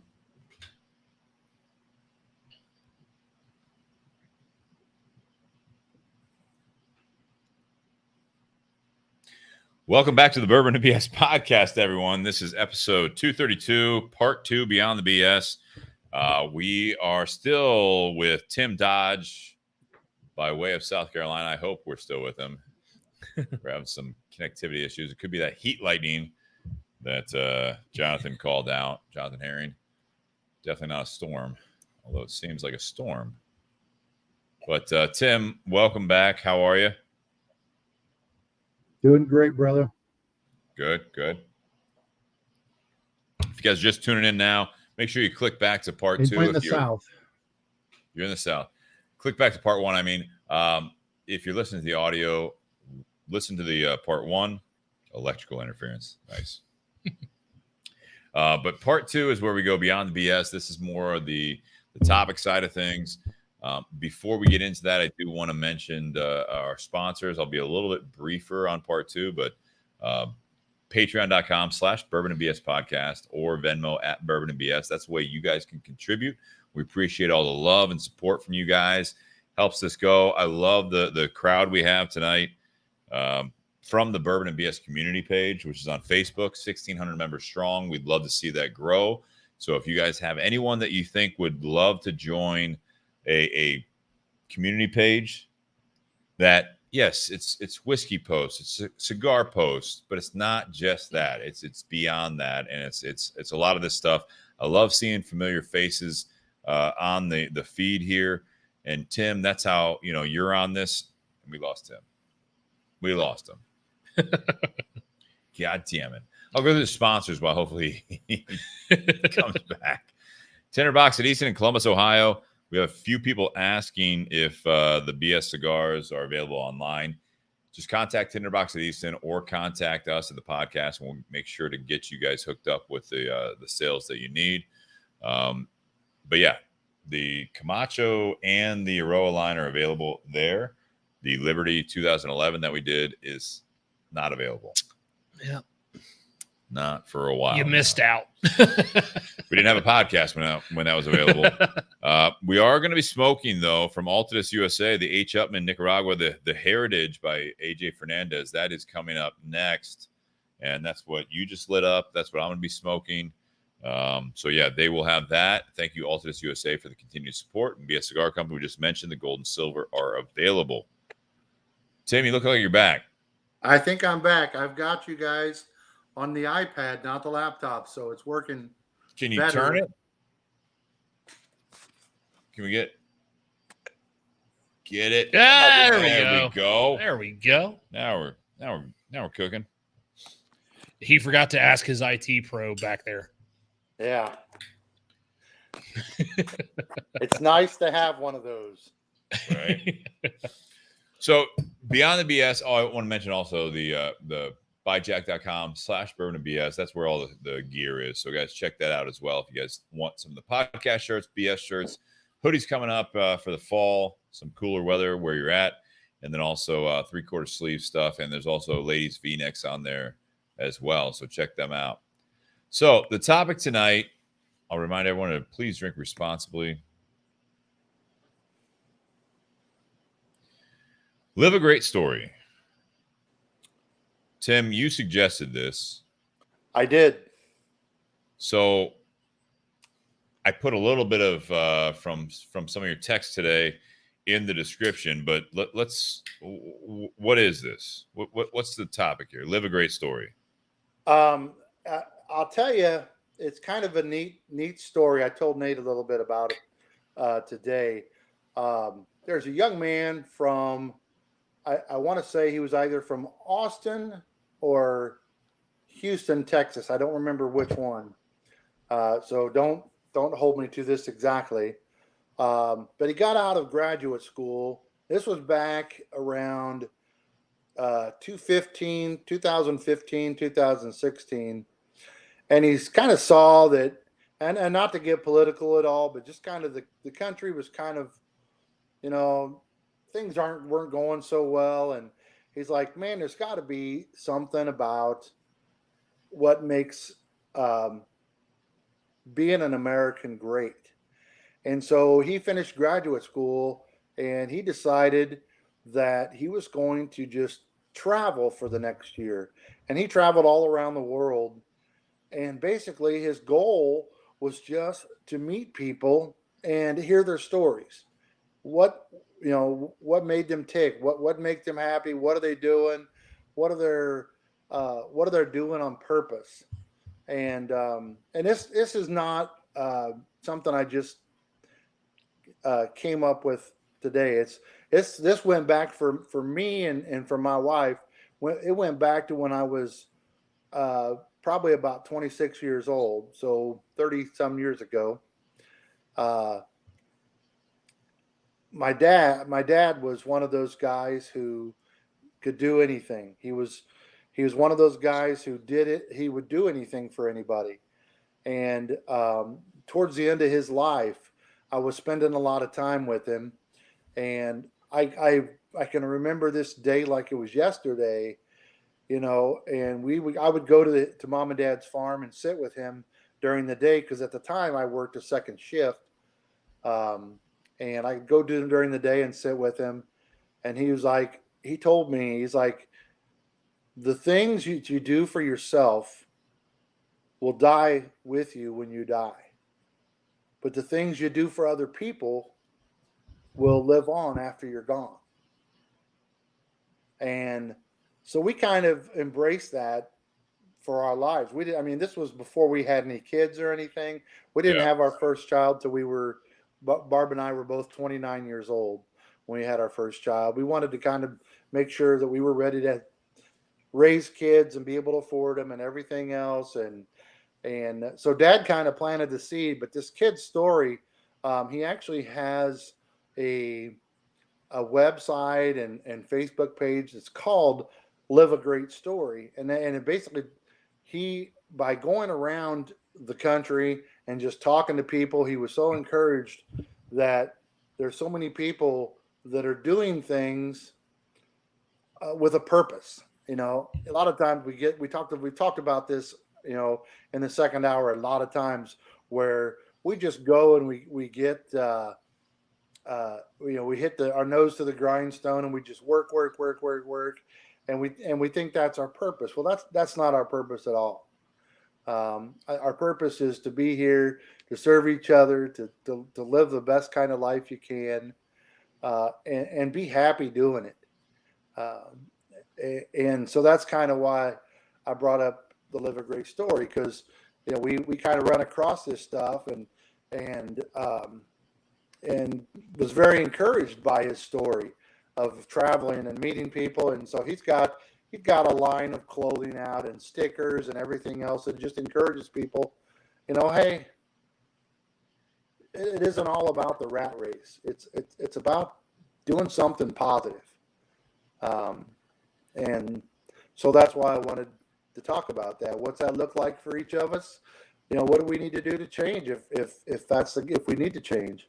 What do we need to do to change to be happy in the story that we're living?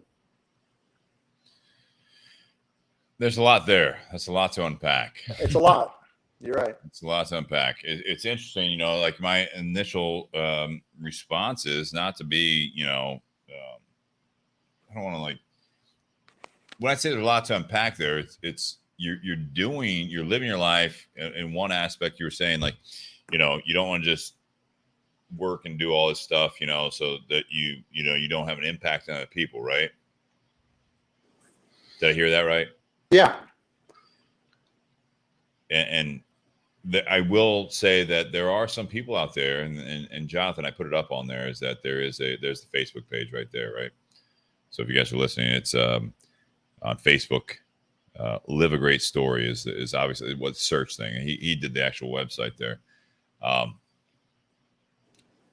Yeah, I mean, if you're doing it for yourself and you're just trying to, like, keep your nose to the grindstone, like there's some negatives. I think there's some positives there, right? I mean, sometimes you do, depending on what your life situation is and where you're at in that linear history. I think sometimes you might be that generation that you do have kids, right? And this is very historic, but even like in the last 50 to 100 years in this country, you might be that not cog in the wheel. You're that step in history where you do bust your ass. Like, I do want you to enjoy life, but to have the next generation have a better opportunity, that's a tough step to be in, right? Where you are working however many hours a week, how many jobs, you know, you're working all this stuff so that someone else can benefit in a different way, right? You know, the ideal is that you can do things, enjoy your life, and inspire people to do things, whether they're in your immediate circle or they're in your, you know, expanded circle, or someone you never met and never will meet. That's amazing. But my initial response, because this is something that, you know, you brought the topic. I had asked Nate for, you know, hey, can you message Tim? I have you on Messenger, you know, but can you message Tim, try to, you know, figure this stuff out? And I'm like, when I saw this, I'm like, okay, let's see where this goes. My initial knee-jerk reaction is that there's a lot of different ways this can go, right? You can be that inspirational. And then there's a lot of pros and cons to that, right? You're the person that works for the family way too much, so you don't give the attention there. There's this walking that balance beam of how you handle the relationships in your life, and also, you know, if you're working all the time so that you keep a roof, like that old school, like the reason I'm never here, you know, you go back to that, I feel like the old school way of doing things in this country, at least, the father in a typical family is always working, is because that was a way to provide for everyone. Right. So hopefully they have an opportunity. And not so much the case anymore, because there's been a lot of changes, right? But I think there is some value to that, but there's also a lot of drawbacks to that. Right. And Nate knows this. I don't think I've shared this with you before, Steve, but I'm the 7th of 10 kids. And my dad was that guy. He was that 10. Guy. 10. Yeah, we're not Catholic either. Yeah, 7 of 10. And maybe it should be. Yeah. We grew up in a small town of 700 people, and we weren't even the biggest family in town. What was the biggest family in town? And at some point, Tim, I got to tell you, Tim, you're static on the audio, so I don't know if that's on your end, but I maybe log back out and then we'll see how it goes. But go ahead. What's the biggest family in town? The biggest family in town had 14 children and mom and dad. We had 10 children and mom and dad. What, weren't you from like outside Champaign, Illinois? Yeah, 20 miles outside of Champaign, Illinois. Not much to do out there other than have kids, huh? I guess so, yeah. A lot of banging going on. Lots of banging. Well, good for them, though. You know what I mean? Like, hopefully it was all in good fun. And you know, there's a purpose there, but I mean, hopefully everyone enjoyed themselves. That reminds me, I saw a Facebook post the other day where it showed like an old school nightgown. And it was like, yeah, ladies out there want all this fancy lingerie. No, they forget that, you know, their grandmother was wearing this and yet, you know, was able to have, 10, 12 kids. They didn't have to wear sexy lingerie in order to. Yeah, my mother tells us that she wanted an even dozen, but she had a heart attack when she had our youngest brother, the 10th child. She had a heart attack. She stopped after the heart attack. So the doctor told her she probably shouldn't have any more. How old was she when she had the 10th child? Let's see. 44? No, I'm going to say 30. Let's see. There's 15 years between the youngest and the oldest. I think she was like 38. There's one set of twins, actually. So, oh, that makes sense. Yeah, that helps a little. Gave her some rest days. Jesus Christ. But she was a factory worker too, right? No, she was a nurse. I know. I'd say stay-at-home mom, but she was just constantly a mom and expecting. That is amazing. I'm actually a twin. I have a twin. Oh, you're the twin. Yeah. She grows better facial hair than I do, though. I don't know if screw with that. Let's move on.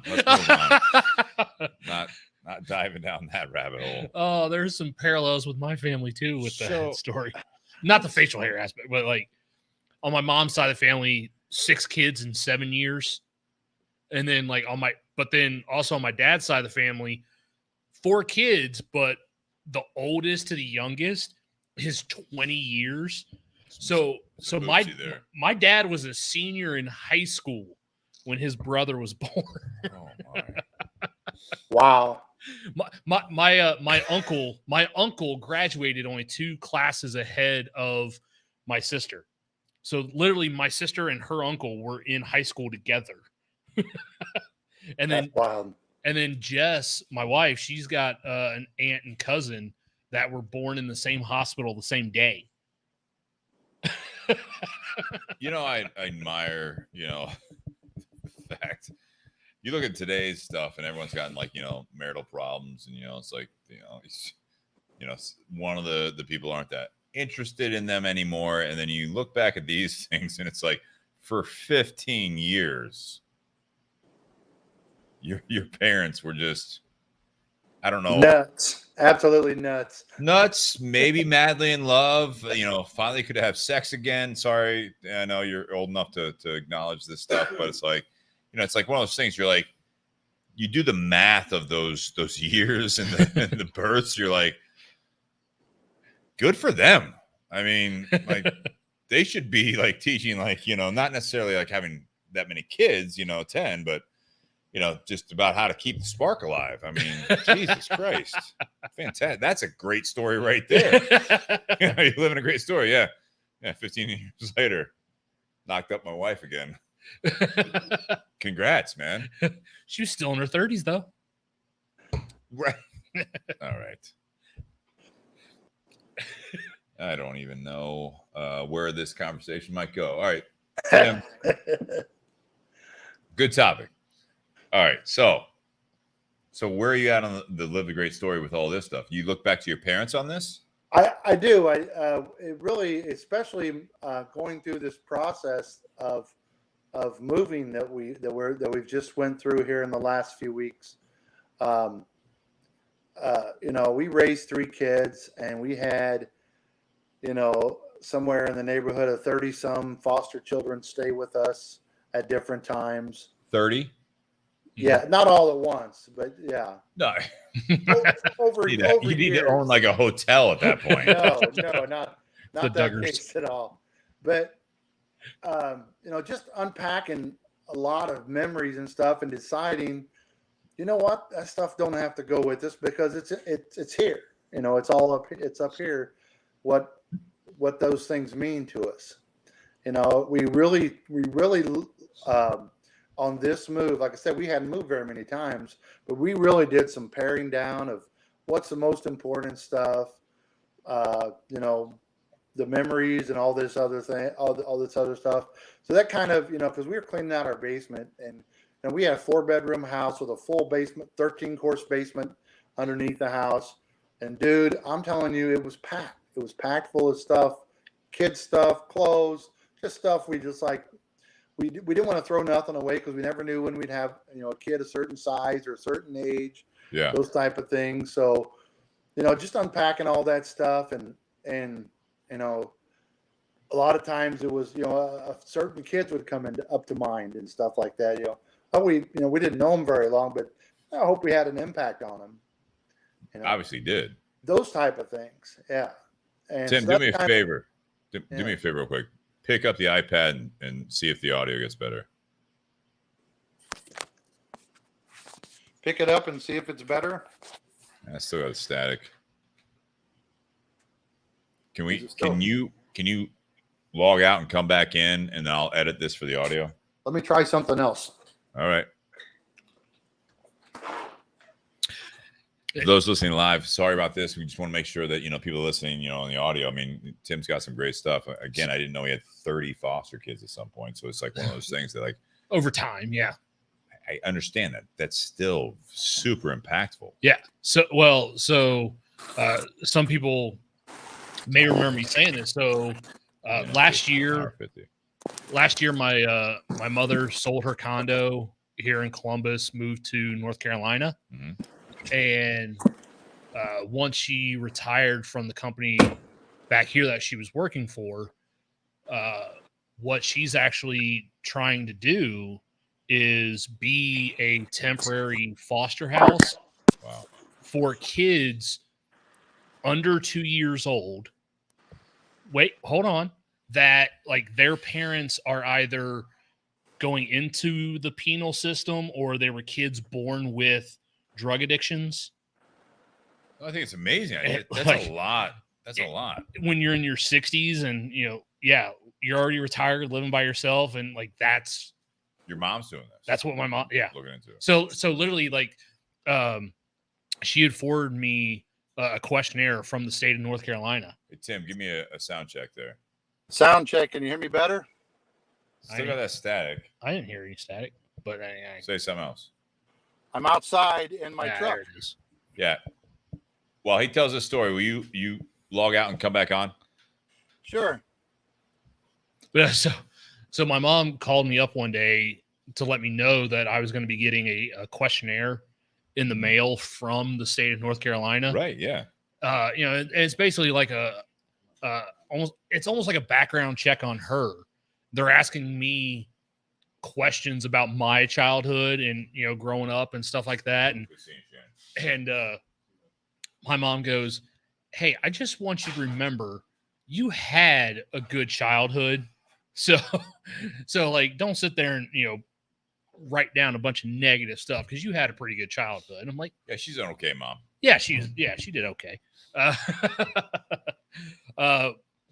But they ask things, like what was your worst childhood memory, and or who was the most worst childhood memory. My parents got divorced. Like when you're 6 years old, that plays a pretty significant impact on you. Yeah, for sure. But no, it was just a questionnaire. Hopefully, I filled it out correctly, and it's not going to prevent her Yeah. But I mean, I had, both me and my sister initially had concerns about her doing it just because, she's in her 60s. She's had some issues where she's fallen and, broken bones and stuff like that. So it's good intentions versus the reality. How does it pan out? All that stuff. I understand that. But I mean, that's but like, all really, really something. Yes. I mean, so all the years that, ever since her, my stepfather, me, and a couple other families planted a church, my mom has always been the one that ran all the kids programs. Okay. She was always the nursery worker, the daycare worker. She was always the one working with those kids. And there were times where, our church wasn't big enough to have a bunch of programs. Yeah. And so we actually had families with kids leave the church simply because we didn't have enough programs for their kids. That's the future of the church. Yeah. Yet, had all those families stayed, we would have been big enough to where we could have had different programs for different age groups. No, I've been a part of that. But I mean, the entire time, she just loves spending time with kids. And so that's what she still wants to do, because now that she's moved away, she didn't initially, obviously, she didn't know anyone where she moved to. All the kids that she did know and help raise while she was here, she obviously couldn't take them with her. That would be kidnapping. It's a crime. Yeah. You got older. You don't have any kids, so she has no grandkids. Well, she has grandkids, just not from me. Not from you. And trust me, she's made that evident. But no, that's what be the case. But no, that's what she enjoys doing. And so, that age group of kids, newborns to 2 years old,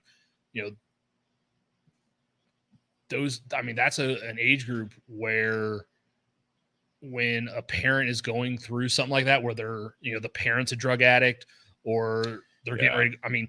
That's a neglected. Sadly becoming very common. Yes, it is. Yeah. And so that's where, she likes that age group anyway, but then focusing on kids in those particular issues and areas. Yeah. That's where she felt she could do the most good and most benefit. Okay. Getting Tim back on here. Looks like. Give that a try. Oh, great audio. So give me about 10 seconds here. Silence.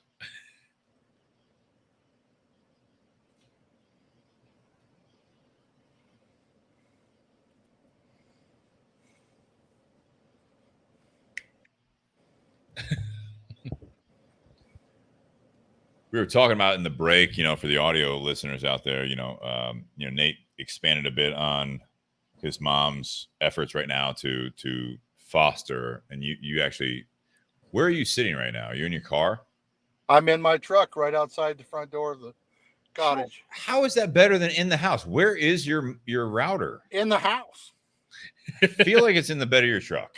It might be in the bed of my truck. No, they told us that this cottage, of the 7 cottages they have, they said all the internet stuff is in the closet in this cottage for all the cottages. So is it in the outhouse or? Hey, just because he's down south doesn't mean it's an outhouse. It's a little bit nicer than that. But I like the fact you can smoke in your truck. I like that move. That was a real good move.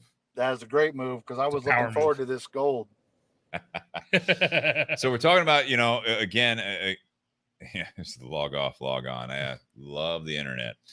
But I'm trying to remember where we were at, when I asked you to fix that audio there. It was talking about, I think I asked, when you look at live a great story, do you frame that on your parents?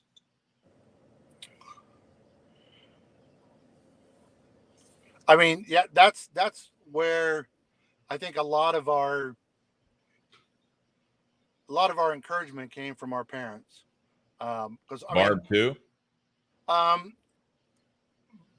is a little different story. She's her family dynamics is totally different than mine. I mean, when we say we're total opposites, we really are. You know, she's very. I'm very much a social person. She's very much not. Now, I don't say that in a mean way because she loves to go out. I mean, we had a lot of good times in our early years partying and having lots of fun. Sure. But you know, she just a lot more scaled back than we are. It was a lot for her to come and meet my family. I mean, because you're Originally, yeah. I mean, like you're meeting 40 years ago. Yeah, 40 years ago. We'd have Christmas together, and nobody has a house obviously big enough, so we would rent out the community center every year. Yeah. And you know, there's 50 people at Christmas, and that's just immediate family. Jesus. Yeah. When you say immediate family, that's like one side of the family or both? Like My side of the family, mom and dad, the kids, their spouses, and their children. Just my family, period. wow. Yeah, that kind of sounds like That'll happen. That sounds like get-togethers with my mom's family. I mean, yeah, a family of 12, 10 kids, their significant others. Yeah, you're already there. It's like an entire football team. Tim's a big guy, so yeah. I know you talk about baseball. Did you play football? Football and baseball and basketball. Yeah. How did I guess? Baseball was my favorite sport, though.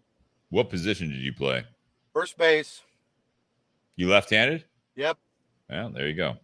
It's pigeonholed right there. Right. All right, so you have your parents, right? And I understand that Barb's got a different side of things as far as family history, but you bring this up. You meet this gentleman that kind of started this movement, right, of the Live a Great Story, which I love the message there. I think there's, again, I go back to my initial response here is that there's a lot of different ways that you can live a great story. There's not one path. There's Absolutely. not necessarily, and especially in this day and age with like social influencers and people that have been like not even the ones from 5 years ago. I'm saying the ones now that have like actually, in my opinion, kind of stayed true to the test of time, where it's like, no, these people are actually really successful and they're doing this to do this, the live a great story. They're trying to inspire people. There's some people that do podcasts, that do Instagram, that they don't do advertisements. They purely are. This is what has worked for me. This is what has not worked for me. And they're giving their playbook based on their circumstances, the way that their life played out. Mm-hmm. You'd be silly if you thought that it's just like a transferable type of thing that it's going to work for everyone. There's no universal way of doing it. But when you bring up this topic, Tim, like, how does that apply to you? I mean, you're not the social influencer. You're not the entrepreneur that did all this stuff. Now you have like private jets and, houses all over the place. It's you're successful. You're happy. Again, 40 years married, you dropped that whole thing about having 30 foster kids over the years. That's not a social influencer these days. But to your topic, Sean says it should be in the garage here. But to live a great story, how is that a great story to you, though? And how do you get that story out there to, whether it be, again, your immediate circle or to people you'll never meet? How do you do that? Oh, that's a great question. One of the things I've been able to do now, I didn't want this to be about me. Well, too late. It's an interview. I understand You're the guest. that. But one of the things I've been able to do is let's go back to the foster kids. I also worked in the juvenile courts for a number of years. As a court-appointed special advocate for kids, so I know these numbers to be true. Let's just use Ohio since that's our home base. That's right. Home for us for 26 years. At any given time, there's 1,300 to 1,600 children in Ohio waiting to be adopted. not in foster care, remind you. Those are kids who have their parents have given up their parental rights, and they're waiting for a family to step in and help them live their lives. That's before foster system. That doesn't count foster kids at all. That's kids who are ready to be adopted. It's a whole different story. That's why it aggravates me when you see in the news they're saying, "Oh, there's 30,000 kids in the system in Ohio." Yeah, there's 30,000 kids in the system, but the goal for that type of situation is always reunification first. Get the families back together. Okay.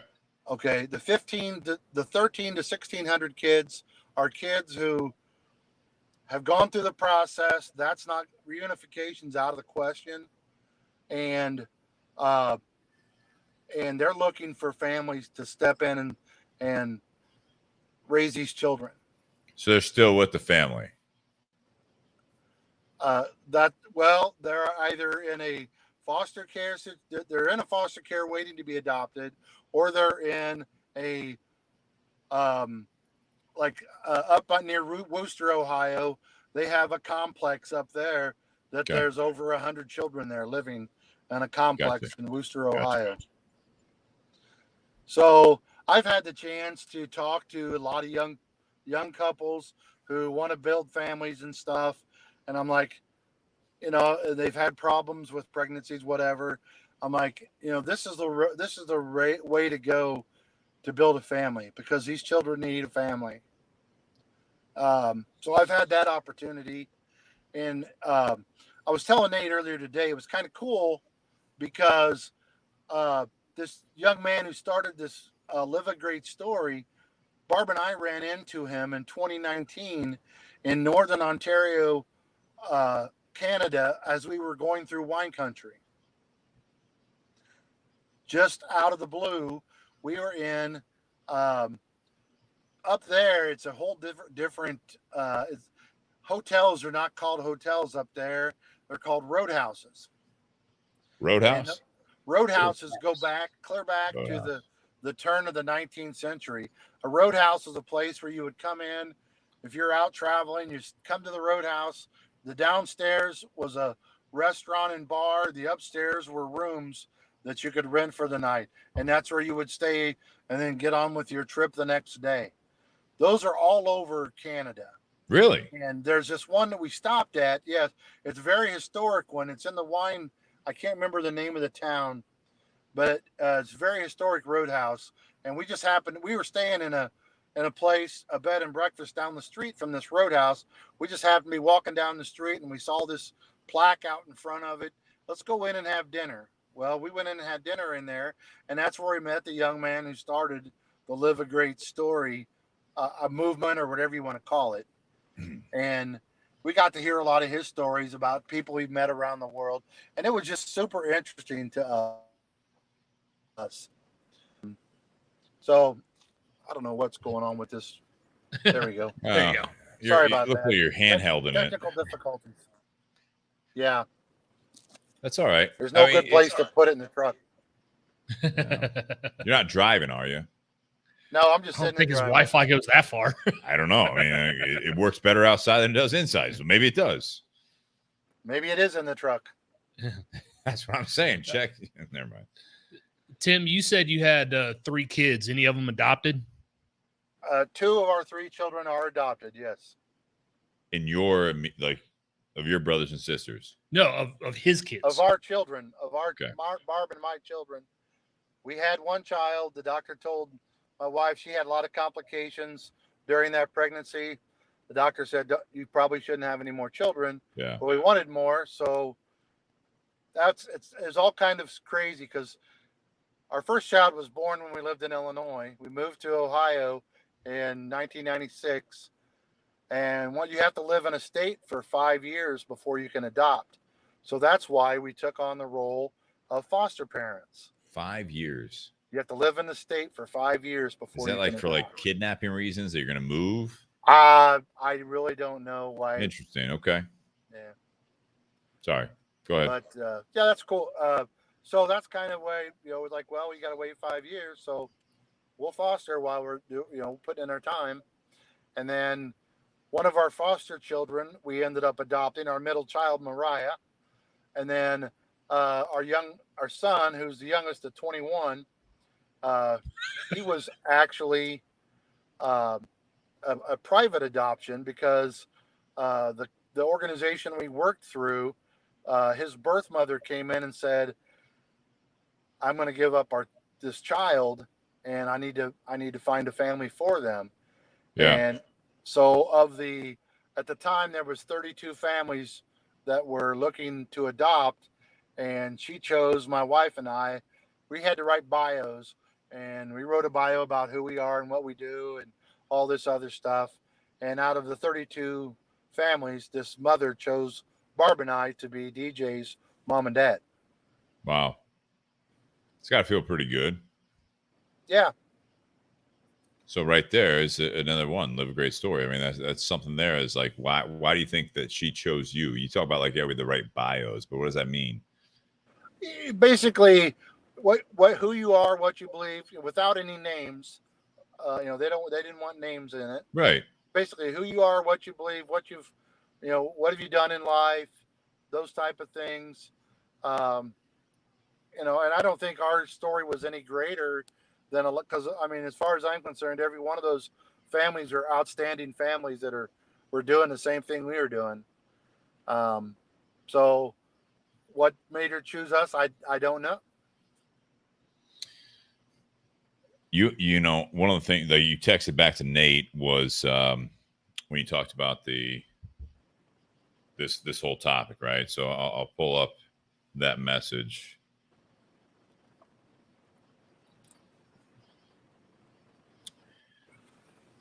What does live a great story look like to you? And are you happy where you are? I think this is one of those things that again, being who you are, it's and Barb and you guys as a couple, and obviously you've had your ups and downs, just like any other couple, any other relationship, right? 40 years doesn't go by seamless. I mean, I hope it did, but I would venture to guess that you had some hurdles there, maybe some, drag out fights over the last 40 years. Absolutely. You don't put that in the application necessarily. No, you don't do that. But listening to you, it's interesting because it's like you're like, oh, I think everyone's in the same boat. No, not everyone is. Not at all. In that whole thing, it's like that message that you sent. Are you happy with where you're at? Do you think at that point you were happy where you were at when you were putting your hat in the ring for that particular situation? I'm gonna be honest with you, Steve. At that point, we were scared as hell. You're scared as hell. I mean, you don't know what's gonna happen. You hear horror stories.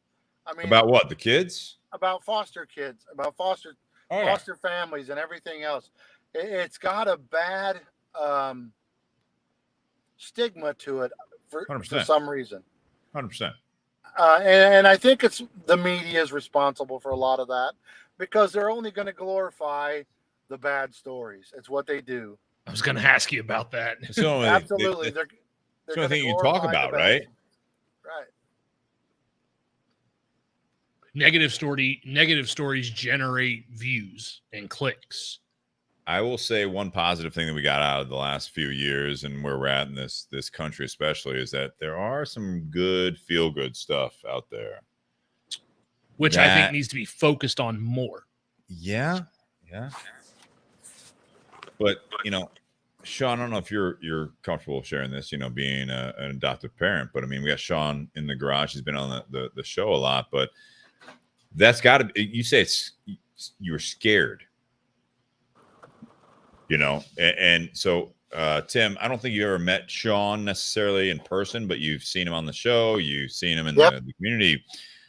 This is something that, I will preface this as someone that is not a parent. And I am also not necessarily an expert on relationships. I can speak from experience and the pros and cons. I love the fact that you're sipping on Aberlour in your truck. Your keys aren't in there, He's right? not driving. The air conditioning's on. The keys are in there. Well, hopefully South Carolina has some. Yeah. Put us on with the police officer that comes by. Yeah, tell me we're 12 miles out into the country. There's nobody going to be here. Yeah. Just put in the accessory thing. Don't kill it. Don't waste gas, but also don't kill your battery. But Sean's a good friend, and he went through I'd say similar in some parallels, but also very different with his adopted Child. I love seeing the parallels here, hearing you talk about it, and I've gotten to know Sean over the last few years, and hearing about how he and his wife, what they did when they went through the adoption of Molly. And I'll say this, Tim and Sean and to Barb and Teresa, this whole thing, Live a Great Story that you brought up, right? It's people see that. You may not at any given point, right? Are you happy with where you're at now? As you said in that text to Nate that he forwarded to me, you are, but it's never perfect. Just like someone ready, like, hey, when are you gonna have kids? Oh, when we're ready. You talk to a lot of parents, you're never really ready. You know what I mean? Financially, emotionally, you think you got this on lockdown, then you have a kid. Then you talk to them a year or two later, you're like, yeah, we weren't ready. We love it. We're so into it. But it's like one of those things. It's like you can prep all your life, but unless you have unlimited income, unlimited free time, you have more than 24 hours in a day, somehow, that's when you're ready. So you give that playbook to someone that wants to adopt or take in a foster child or to have their own child. You'll tell people that. That's when you know you're ready, when you have unlimited income, unlimited free time, and more than 24 hours in a day. You're not trying to scare them away, but it's like, that's the fucking reality. That's when you're ready. I can raise a child and all this free time and money means nothing to me. That's not the reality. Sean? Yeah, it's a lot. Would you just want me to share real quick? Or? Yeah, just share a little bit. I mean, like you were in a similar boat, you know what I mean? You and Teresa, yeah. You wanted to have influence and raise a child. Yeah. So Tim, I don't know if I've been on the episode where I kind of explained how that all happened a couple of years ago. I had a brain tumor 20 some years ago. It damaged my pituitary gland. And as we started trying to have kids, come to find out your pituitary gland controls all your hormones, one being reproductive. So I take medicine for over 20 years, like testosterone and thyroid and all these other things that synthetically replaces what the pituitary does. When we looked into, what it would cost and what it would take for me to, actually have sperm, it would cost me a couple thousand a month, shots in my stomach every day, at least for 3 or 4 months for me to get the hormone to start making it. So that went out the door. That was like, ain't fucking happening. So we fell in love with the option. Tim, you can hear him. Was it the money or was it the shots in the stomach? A little bit of both. Yeah. It was so it was after his health issues, shots he can handle it. Yeah. I'd give my shots. Give shots to myself. You want to give me a shot in my eye? Okay. Yeah. Is it free? Cool, man. Yeah. I've been poked more than most people have. Easy. By shots, not right. What you think. Anyway, so we fell in love with the idea that my wife's uncle adopted a couple, 3 children from China, and loved the idea of just seeing these kids, of giving these kids a chance. Most of them, if not all, have been abandoned, left outside of Molly was left outside of a hospital, but some kids were left in, parks, under benches, under bridges, because of the one child only law. So to be able to give a kid a chance, and Molly was born with a cleft lip, cleft palate, and we fell in love with the idea of also giving, helping a kid with special needs. And it was a long process once we decided to do that. Just, obviously financially is probably more than that would be given my shots, but it's also giving me a better chance that if I do this, we're definitely gonna have a kid. Me giving myself shots of getting my sperm up doesn't guarantee we're gonna have kids. So we just fell in love with that. I took that money and put that towards adopting, and the process of paperwork and house inspection with the fire department, house inspection with social workers, interviews individually and together with social workers, fingerprints with the immigration, fingerprints with the FBI, fingerprints with the local police, tons of background checks and all this shit, along with tons of paperwork that had to be notarized twice and then certified by the state and then shipped to China. It was a lot of work, but we knew that we would do anything to be able to give our kid bring a child home. And the process, itself was tough. But then I remember the day we met Molly, scared the living shit out of me because we were in a lobby with. He's nodding, by the way. Okay, we were another. I get you, Sean. You're not watching the live feed, right? So we were in a lobby with like 12 other parents and 12 kids, and they'd call a name, and the kid would come out, and the kid before Molly's came out and saw this family, a white family that they've never even recognized, and the kid dropped to the floor screaming and trying to crawl away from them. Right then and there, I was like, I don't want to do this anymore. I want to go home. I was scared. I'm out. I've never been frozen in fear. I couldn't move because I'm like, bashful. What the fuck are we doing here? And then halfway around the world. Yeah, halfway around the world. During the swine flu, everyone had to get their temperatures taken every fucking place you went. Kind of like COVID was, but a little bit more. COVID, there was worse than what we had to deal with here with COVID. I'll just say that with the swine flu there. But anyway, once Molly came out, though, she was this little peanut, 16 months, 14 pounds, big old cleft lip and palate. And my heart just sank, and like it was just love at first sight, and all that scariness kind of went away once you finally see that kid. Now, when we got Molly, she was pretty combative. She didn't like us because it was just so chaotic in that room. Kids were screaming. So Molly was just scared to death. She had been on an 8-hour bus ride to get to us with other kids.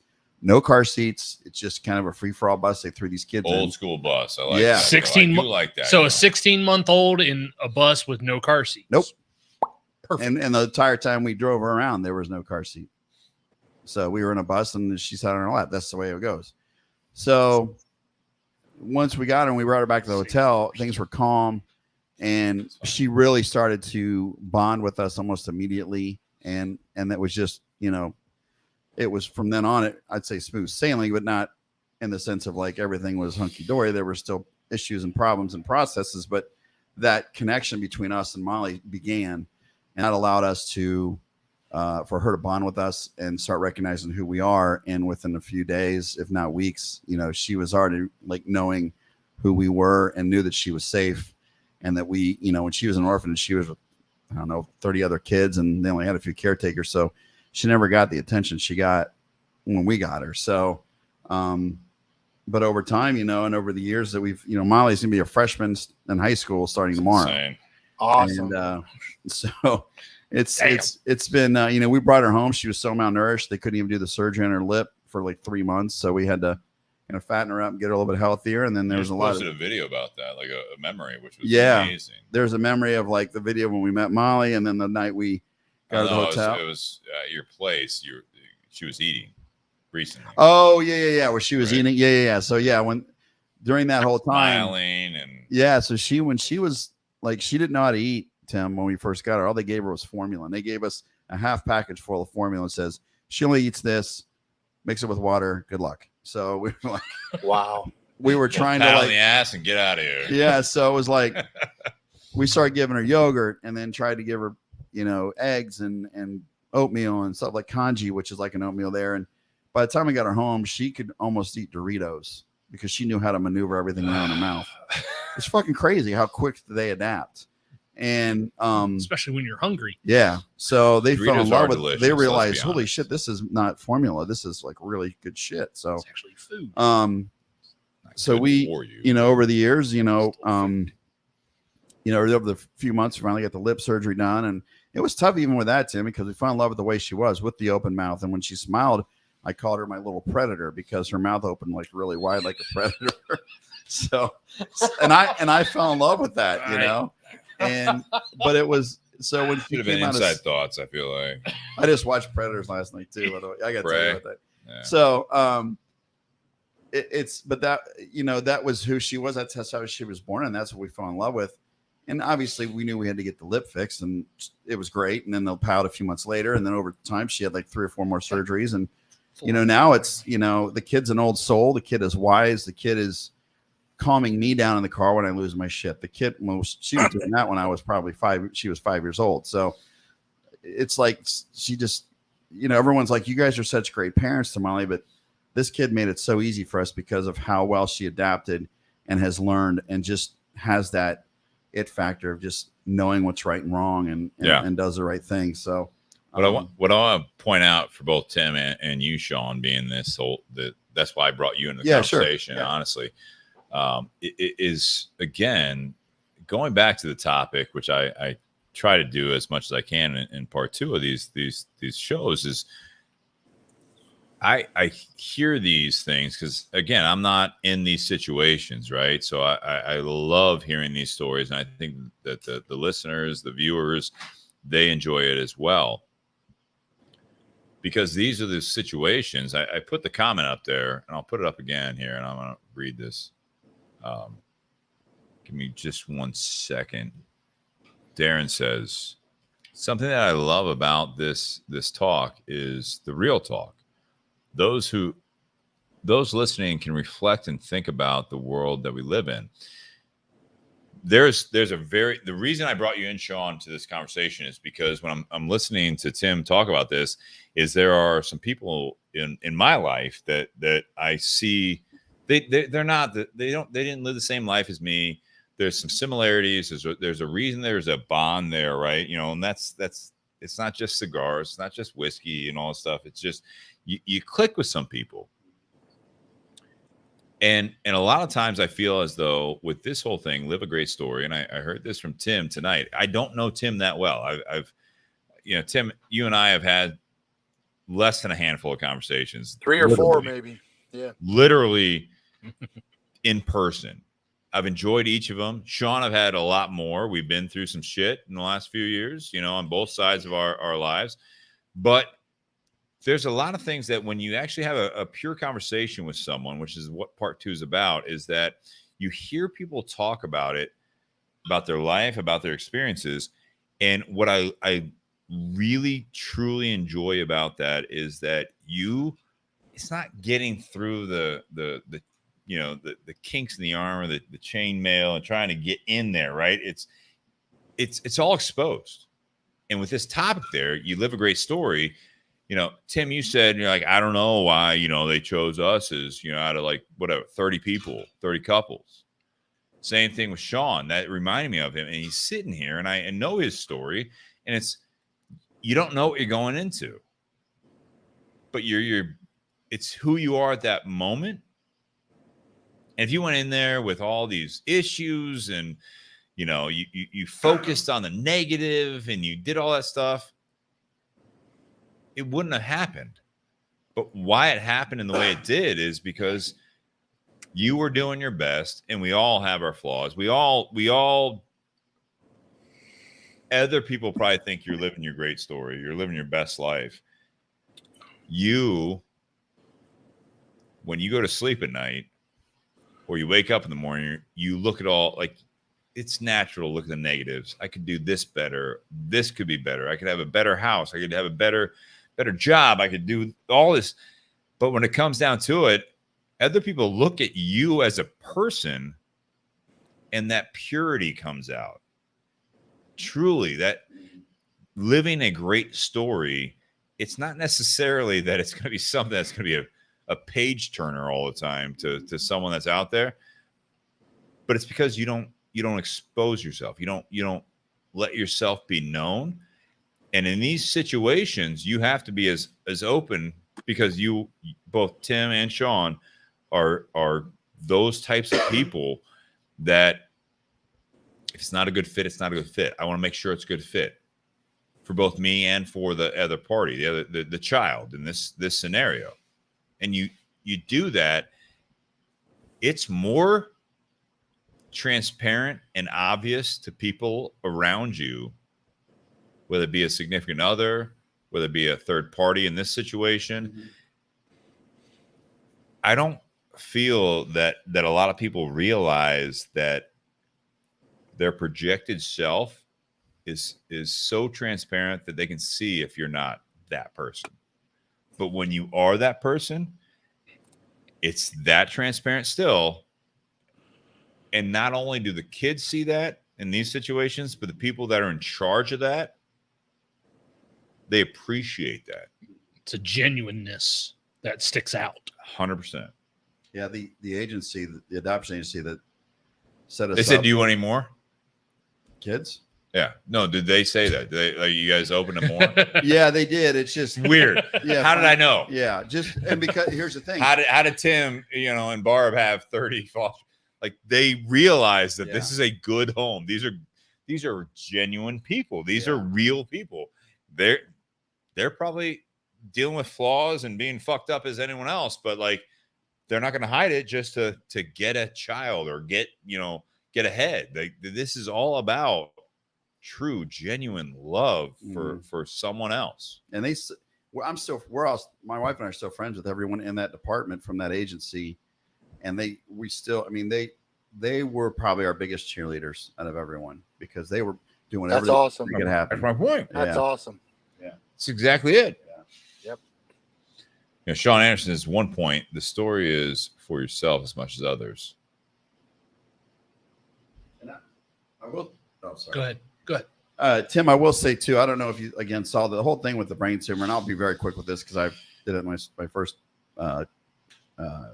podcast with these guys was in 98 or 99, my wife and I were engaged.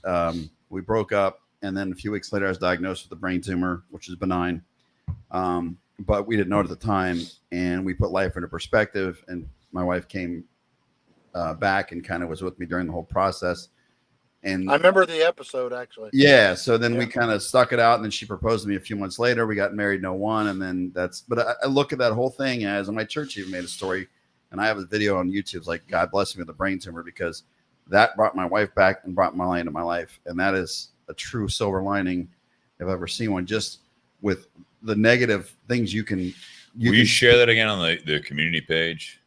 Oh, the story? The video? The one video? church? Yeah. I will. Yeah. Please. But it was like that right there is what to me a silver lining is, and what living. What's the topic called again? Living a great story. Living a great story, because I could have gone so many ways with that tumor and just given up. And I remember when I was going through the process of before having the surgery, being really positive and close to God and being like, no matter what happens, I'm okay with the outcome, whether I don't make it or if I do. I know where I'm going to go. And Teresa being in my corner was a definite bonus. And, to this day, I still look back, and that's one of the things I wake up every day and I'm thankful for a lot of things, but that's where Teresa and I's life really started, was when that happened, which brought us to Molly. And so that's what I think. That's what I like about what my buddy Darren posted on the comment section about focusing on the upside. Yeah. And because in certain situations, especially like with Sean dealing with a brain tumor or something like that, it's very easy to focus on the negative, but also at the same time, that focusing on the wrong thing will hold you back. And so, if you'd have just focused on all the negative aspects of having that brain tumor, you may have not gotten, your wife back. You may have not been able to get Molly or any of that stuff. And if I would have that negative thing, I may not have wanted Teresa to come back with to help me if I was so down and like, fuck everyone else, so I kept that positive energy, which brought her back and kept us together. So. All right. To John Belly out there, I think I shared to your groups, and John's been, he's an anniversary follower, and we've talked to him in person. It's 2020. Yeah. So check out his groups. John, Show off those your up again. sticks is one of them. Show your sticks. And also he has a great one. I'm trying to scroll back, but yeah, post those again, John. you're still hot mic, Sean. I know. Show off your Sean- sticks, and then Sean- also DS and Veteran First Responders Group. Check those out as well. Like John, no disrespect there at all. So it's fantastic. We appreciate that support and love to see you on here, John. All right, let's take a turn here. We are at that point here. We're not going closing remarks quite yet, but I do want to hear from the crew we have here tonight. So let's take a step back. I'm not taking away from anything you guys are saying, but it's like, if you're not adopting a child, if you're not, so how do others live a great story? Sure.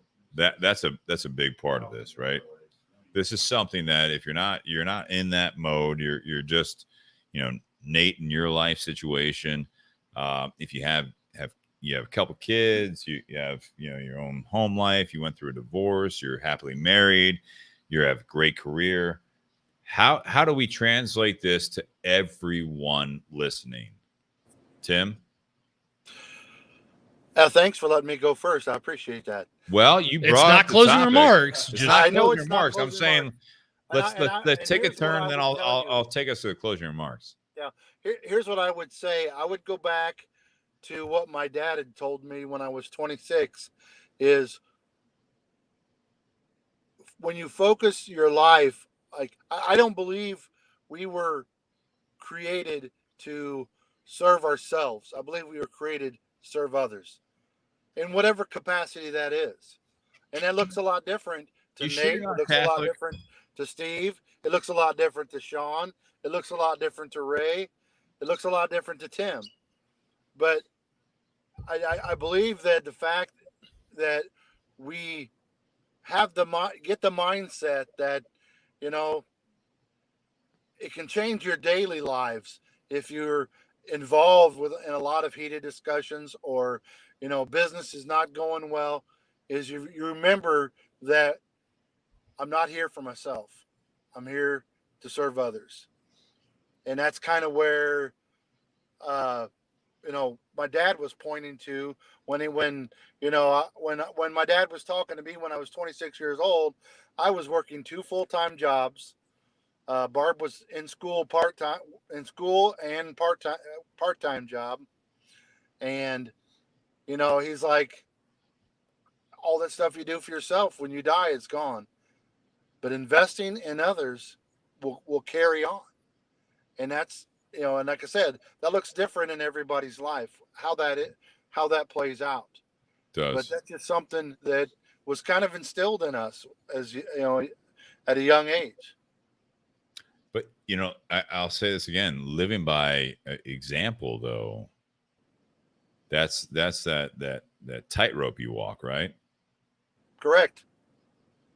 That's something that you want to provide. You want to show inspiration of hard work. You want to do all that stuff for the people that are looking to you for that, whether they realize it or not, but they are looking, kids especially, but people around you, taking a step back from what the conversation has been. I do firmly believe in that mindset that there is something, though, that you should show enjoyment, but it should also be pure. This is something that you need to enjoy life. If all you do is show that you got the nose to the grindstone, you got that whole thing where you're just like, I'm just working so you have a better future. I will acknowledge there was a time, and maybe now is the time again, that you may be doing that and sacrificing your day-to-day enjoyment. There has to be some level of acknowledgement of enjoying the time you have on this earth. Right. If that's not, I don't believe that is the best example that you can give to someone that I'm working 2-3 jobs. I'm busting my ass for a roof over your house so that you might have a better life. Because I don't want to say there's resentment there, but it's hopefully for the majority of people listening to this is that you are not that first step. you're second or third. You always want the people around you, whether they are your offspring or the children that look up to you. It's not just the next generation, but it's people around you that don't punish yourself. Don't just do it in a sense that it's a chip on your shoulder so that you have a better life than I did. The goal, in my opinion, live a great story, is that the great story is that maybe you started here and now you got here. Have a goal in mind that you can say, I want you to have a better life than this, but this was fucking great. Whatever it is.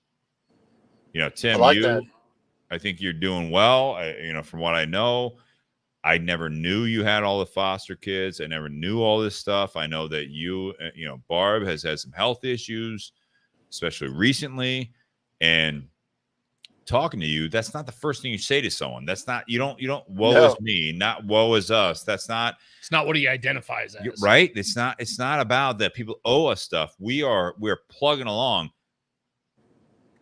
With Tim, we just moved down to South Carolina. We want some warmer weather. We've gone through the shit. We're ready to. We've done this, fortunately, to a point in the right way and have a right mindset that we are going to enjoy the years we have left.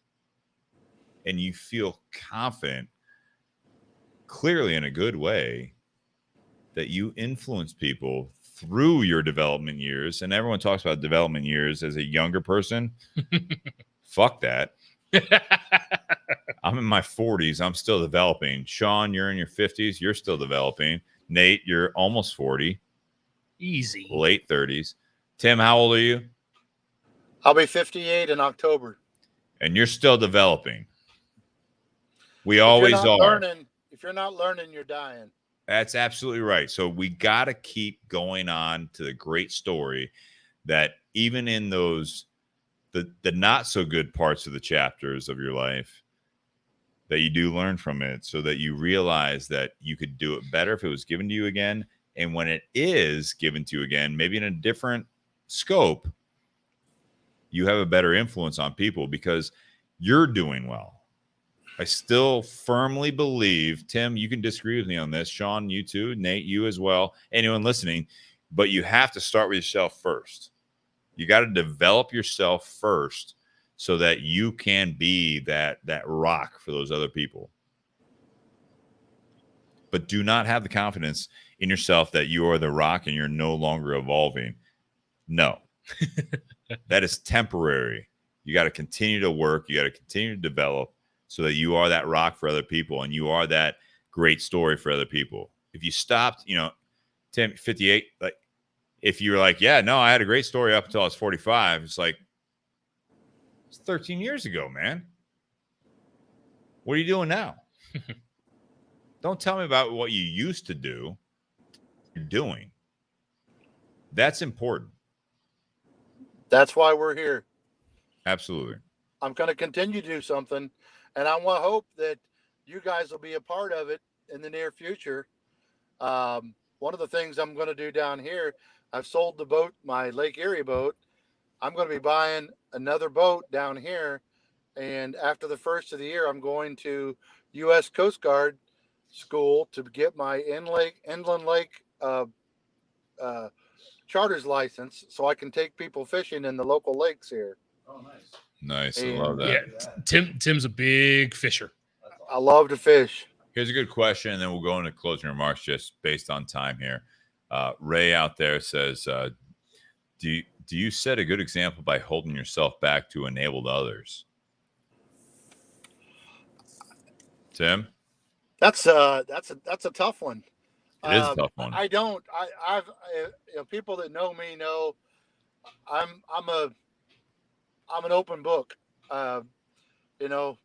What you see is what you get. One of the things that I've always held in high regard is integrity. If you don't have integrity, you don't have a whole lot else. Who's the integrity for, though? integrity is not just for yourself; it's for the people around you to see that. And let me give you an example. But and again, like I said, this is just an example I can share with you from my life. Yeah. I worked for this company for 14 years, and before leaving them, the employees of the company bought me this plaque, and it said, "I'm going to try. I'm doing this from memory, so it's not going to be, it's going to be choppy, but it was about integrity, and it said, when you're walking down the road, and you're walking the road of integrity, and when you're going down that road and you come to a Y and integrity's to the left and whatever's to the right, as long as you stay on that left road, whatever else happens is still going to be right." Similar to that, it was like I said, it was a similar quote to that, and they gave me this plaque, and they said that they felt that I was one of the most persons of integrity that they've ever met, and that meant a lot to me. You know, Tim, you're like you said, you're an open book. That's integrity to me. So, setting an example, you know, I've made mistakes. I've said things to people that I regret, and I know all of us have. You know, it's just, we're humans. We're going to make mistakes, but it's also okay to go back and say, "I was wrong. I'm sorry." And that's a problem. That's something that a lot of people can't do for some reason, whether it's ego, whether it's whatever. I've had to apologize to my mother for things, you know, other people that I might have said something out of anger to somebody. To go back and make it right is the right thing. Saying that you're wrong, in my opinion, I'm of the opinion that saying that you're wrong it may be about ego, but I will say that I think a lot of times there are so many layers of saying that you're wrong, especially when you said something so confidently, whether you realize it or not, is guilt. It's partially ego, but there is a self-acknowledgement to further the ego part, is that you acknowledge that you were wrong and you don't like that. You feel guilty. You feel guilty about the fact that you hurt someone's feelings or their expressions, and you are that person that now also on the flip side, they look at you differently. And that's something that I feel like if communication is a strong suit on both parties, you'll work through it. You'll express your feelings. You'll express what upset you. But it's not just shutting down and being triggered or offended and walking away from that relationship or that conversation. That you actually explore why that other person. And that's the opportunity, that even if you regret it, that you said, I misspoke, you have the opportunity to say that, because there is an open line of communication on both sides of that situation. Right. And that is rare, but I would love to. I this whole thing about, like, let's normalize this. Let's normalize fucking talking. There you go. Right? All right. Closing remarks. Sean, I'm going to give it to you, actually. Sorry I didn't give you closing remarks and the ratings on the first part. I feel like you're a little bit bitter. I'm not bitter. I'm on call working, so I had a lot of shit going on work-wise. That's all. So live a great story. Yeah, and I think, it's kind of cool how Tim and I kind of have a similar story and a path that we lived, and we can definitely relate on a lot of things when it comes to that. There are obviously millions of other ways of living a great story, and I think it all comes down to whatever story that you do make is based on how you live your life and how you handle things as they come. I think there's always going to be positives and there's always going to be negatives. It's how you handle the negatives and how you learn from the negatives, whether it's a health thing or things that are out of your control, or if you fucked up or whatever. It's all based on how you handle that and how you make, chicken salad out of chicken shit. You know, it's like I'm not gonna eat your chicken salad. Yeah, but it's I wouldn't. Yeah. But it's basically probably some shit in there. But it's good. No. Gives it flavor. Just throw a bunch of mayonnaise in there, you won't taste it. So, but garlic. I think that's what, at least for me, you know, and I it's not like you know, there's probably other things in life I could say, yeah, it's a great story, but there's also a lot of things that I didn't do great and I made shitty decisions on and maybe dwelled on it too much, and I could have made a great story out of it, but depending on what mindset I was in or what the situation was, I chose a path that, you know, didn't make a good story out of it. But again, it's something, even at that point, you try to learn from that and, you know, do that. And I think every day and then moving forward, everyone is going to have that opportunity to do, you know, no matter how old or young you are, there's always going to be opportunities to create a great story in your life. And it just depends on how you look at things and how you handle it and how you overcome things. But again, it's, to me, and I said this before, it's like staying in the present is a good thing to do, to, you know, focus on it day by day and not look too far into the future or dwell too much in the past, because that can also bring you down one way or another. Or either you focus on that or you're worried about what things could or could not happen. That can alter a great story as well. So it's how you handle it, how you learn from it, and how you move forward.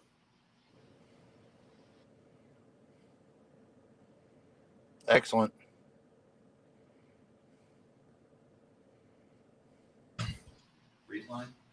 Oh no, yeah, Sam, go ahead. Okay. Thanks again, guys, for having me on tonight. I appreciate you guys more than you know. I enjoy our times together in the podcast. Sean, congratulations on having a freshman in high school. Keep doing what you're doing, brother. You know what you guys went through, I'm very familiar with, because my wife's brother Mike went to China and Korea and adopted children from each of those countries. Jesus. And so very familiar with your story. Keep doing what you're doing. I loved hearing about it tonight. I didn't know so much about Molly. I knew about your other stuff going on.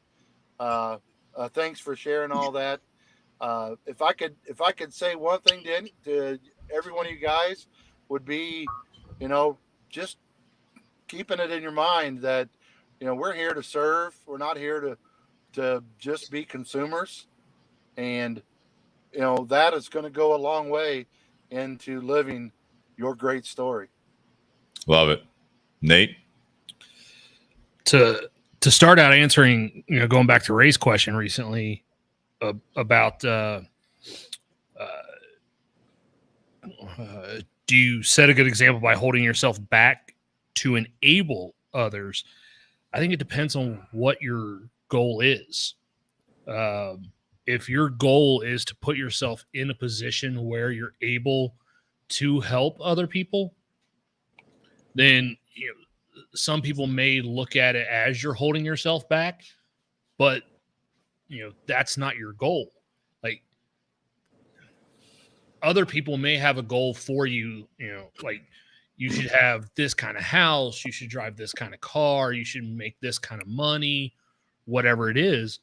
But if your goal is to not have those things, but to put yourself in a position to be able to help other people, then you're not holding yourself back, because your goal is to put yourself in a position to help others. Right. You know, so if you do that, then that's a success. You didn't hold yourself back. You accomplished exactly what you set out to do. Yeah. Now, maybe there was something you could have done that could have put you in that position a little bit better, but you still accomplished the goal of what you wanted to do. Other people may not have been able to see it initially. They may not have agreed with it, but I think most people, when they see that end result of you being able to help others, they'll agree it was the right decision. And to touch on something that you had mentioned, and it's actually something it's at you, Steve. Okay. And it's something that we've talked about quite a bit on the podcast over the last year or two. In order to be able to help other people, you first have to take care of yourself. Right. You have to take care of start with yourself, your household, because if you don't take care of yourself, then you won't be gone in in depth on you that. You won't be in a position to take care of others. No. You know, air mask thing, the whole flight thing. Yeah, the oxygen mask in the airplane, Yeah. like put it on yourself first and then help others. Because if you pass out, then what good are you to put it on other people? 100%. You're not. But some people may look at that as, you're not doing the best for you. Well, maybe I'm not trying to do the best for me. I'm just trying to do good enough and then help others. Okay. Does that make sense? It does. I'm trying to read Ray's comments. It keeps asking questions, but no, These are your closing remarks. I know, but ADD. But no, what? Jingling keys. Squirrel. But no, help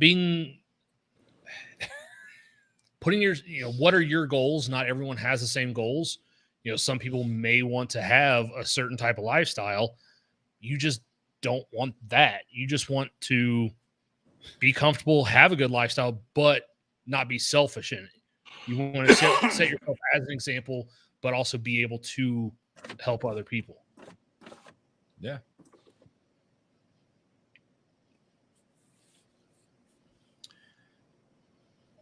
I love the topic that is live a great story, right?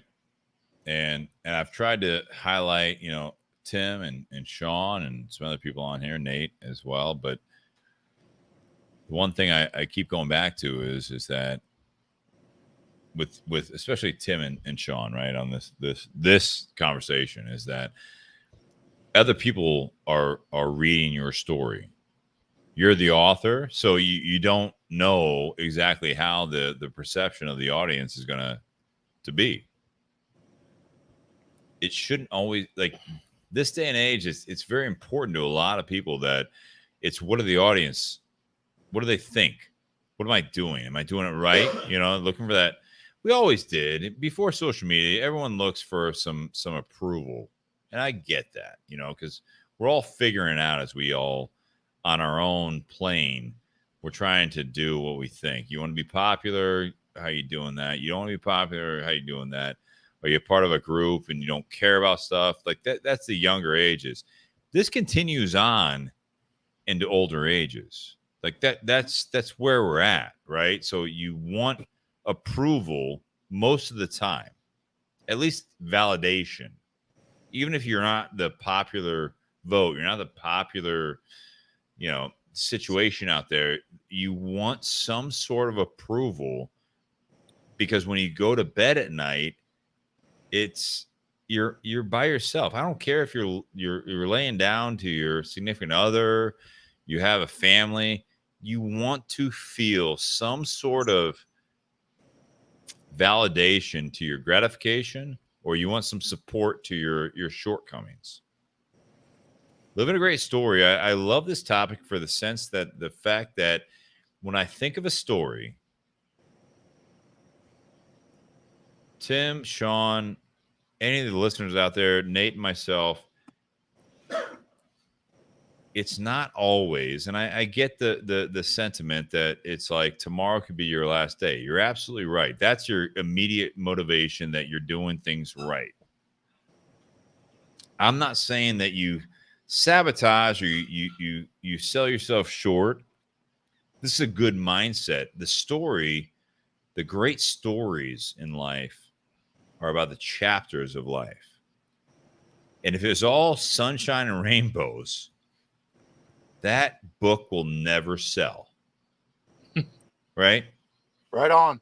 Daily motivational type thing where you read a motivational, like 365, right? I've read those books. I've seen them. It's motivational to a point. Is it honest? Probably not. It's based on a collection of a true story of shortcomings and fuck ups that you were your true self. You're not who you wanted to be. but you were that person that day. And now you have to deal with the shortcomings. You have to deal with the backlash. You have to. No one's perfect. We're all gonna fuck up. We're all gonna mess up. We're all gonna do all this stuff. So it's like, what are your goals? And then if you have them in your mind of in your personal relationships, or if it's professional, you want those things. You have to have a clear understanding. It's not clear at first, but it's so interesting to talk to people that have been through the shit. You're like, I want your life. You do where I'm at now. Everyone, 6 months ago, 10 years ago, when I was about to be divorced, I was about to just, God forbid, I was about to end it all. I was about to quit that job that ended up being the best job. I didn't take this leap. It's all about the growth, the story. Live a great story. I like the fact that we talked about tonight of Tim and Sean about the adoption stuff or the family stuff, is the fact that you both, I feel like at that moment, you're just another guy. You're just another person. Why are they going to pick me? Because you're fucking living your story. It's not over. I'm not just focusing on Tim or Sean, everyone listening, myself included, and Nate. There are times that we suck as people.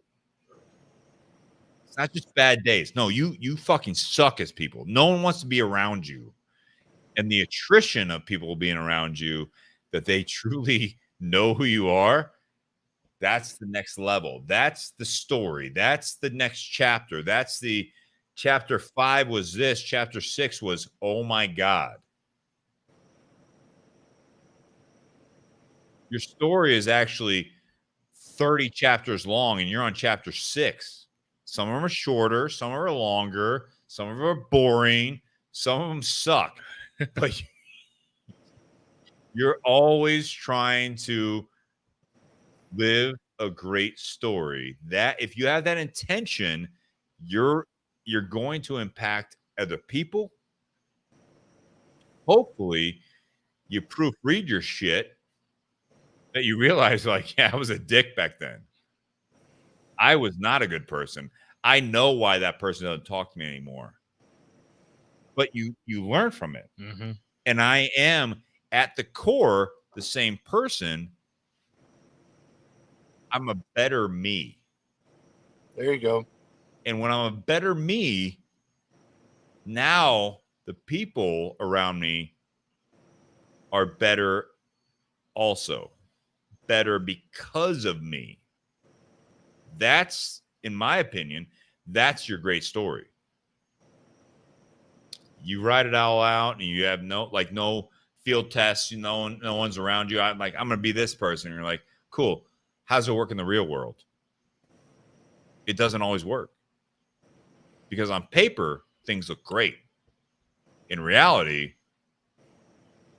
shit comes from all angles.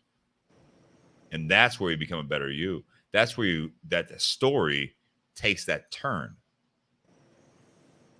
You are hopefully the protagonist in that story, and everyone wants you to succeed because you are putting your best effort into it.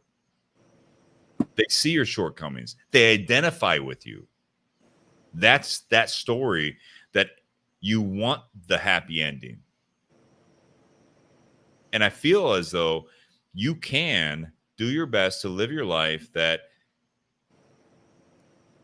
at the end of it, when you close that book, that people are there looking at you as an inspiration because you learned, you influenced, and you enjoyed life. You enjoyed life. You didn't hate life just for the betterment of someone else. You influence people. You influence people by experience,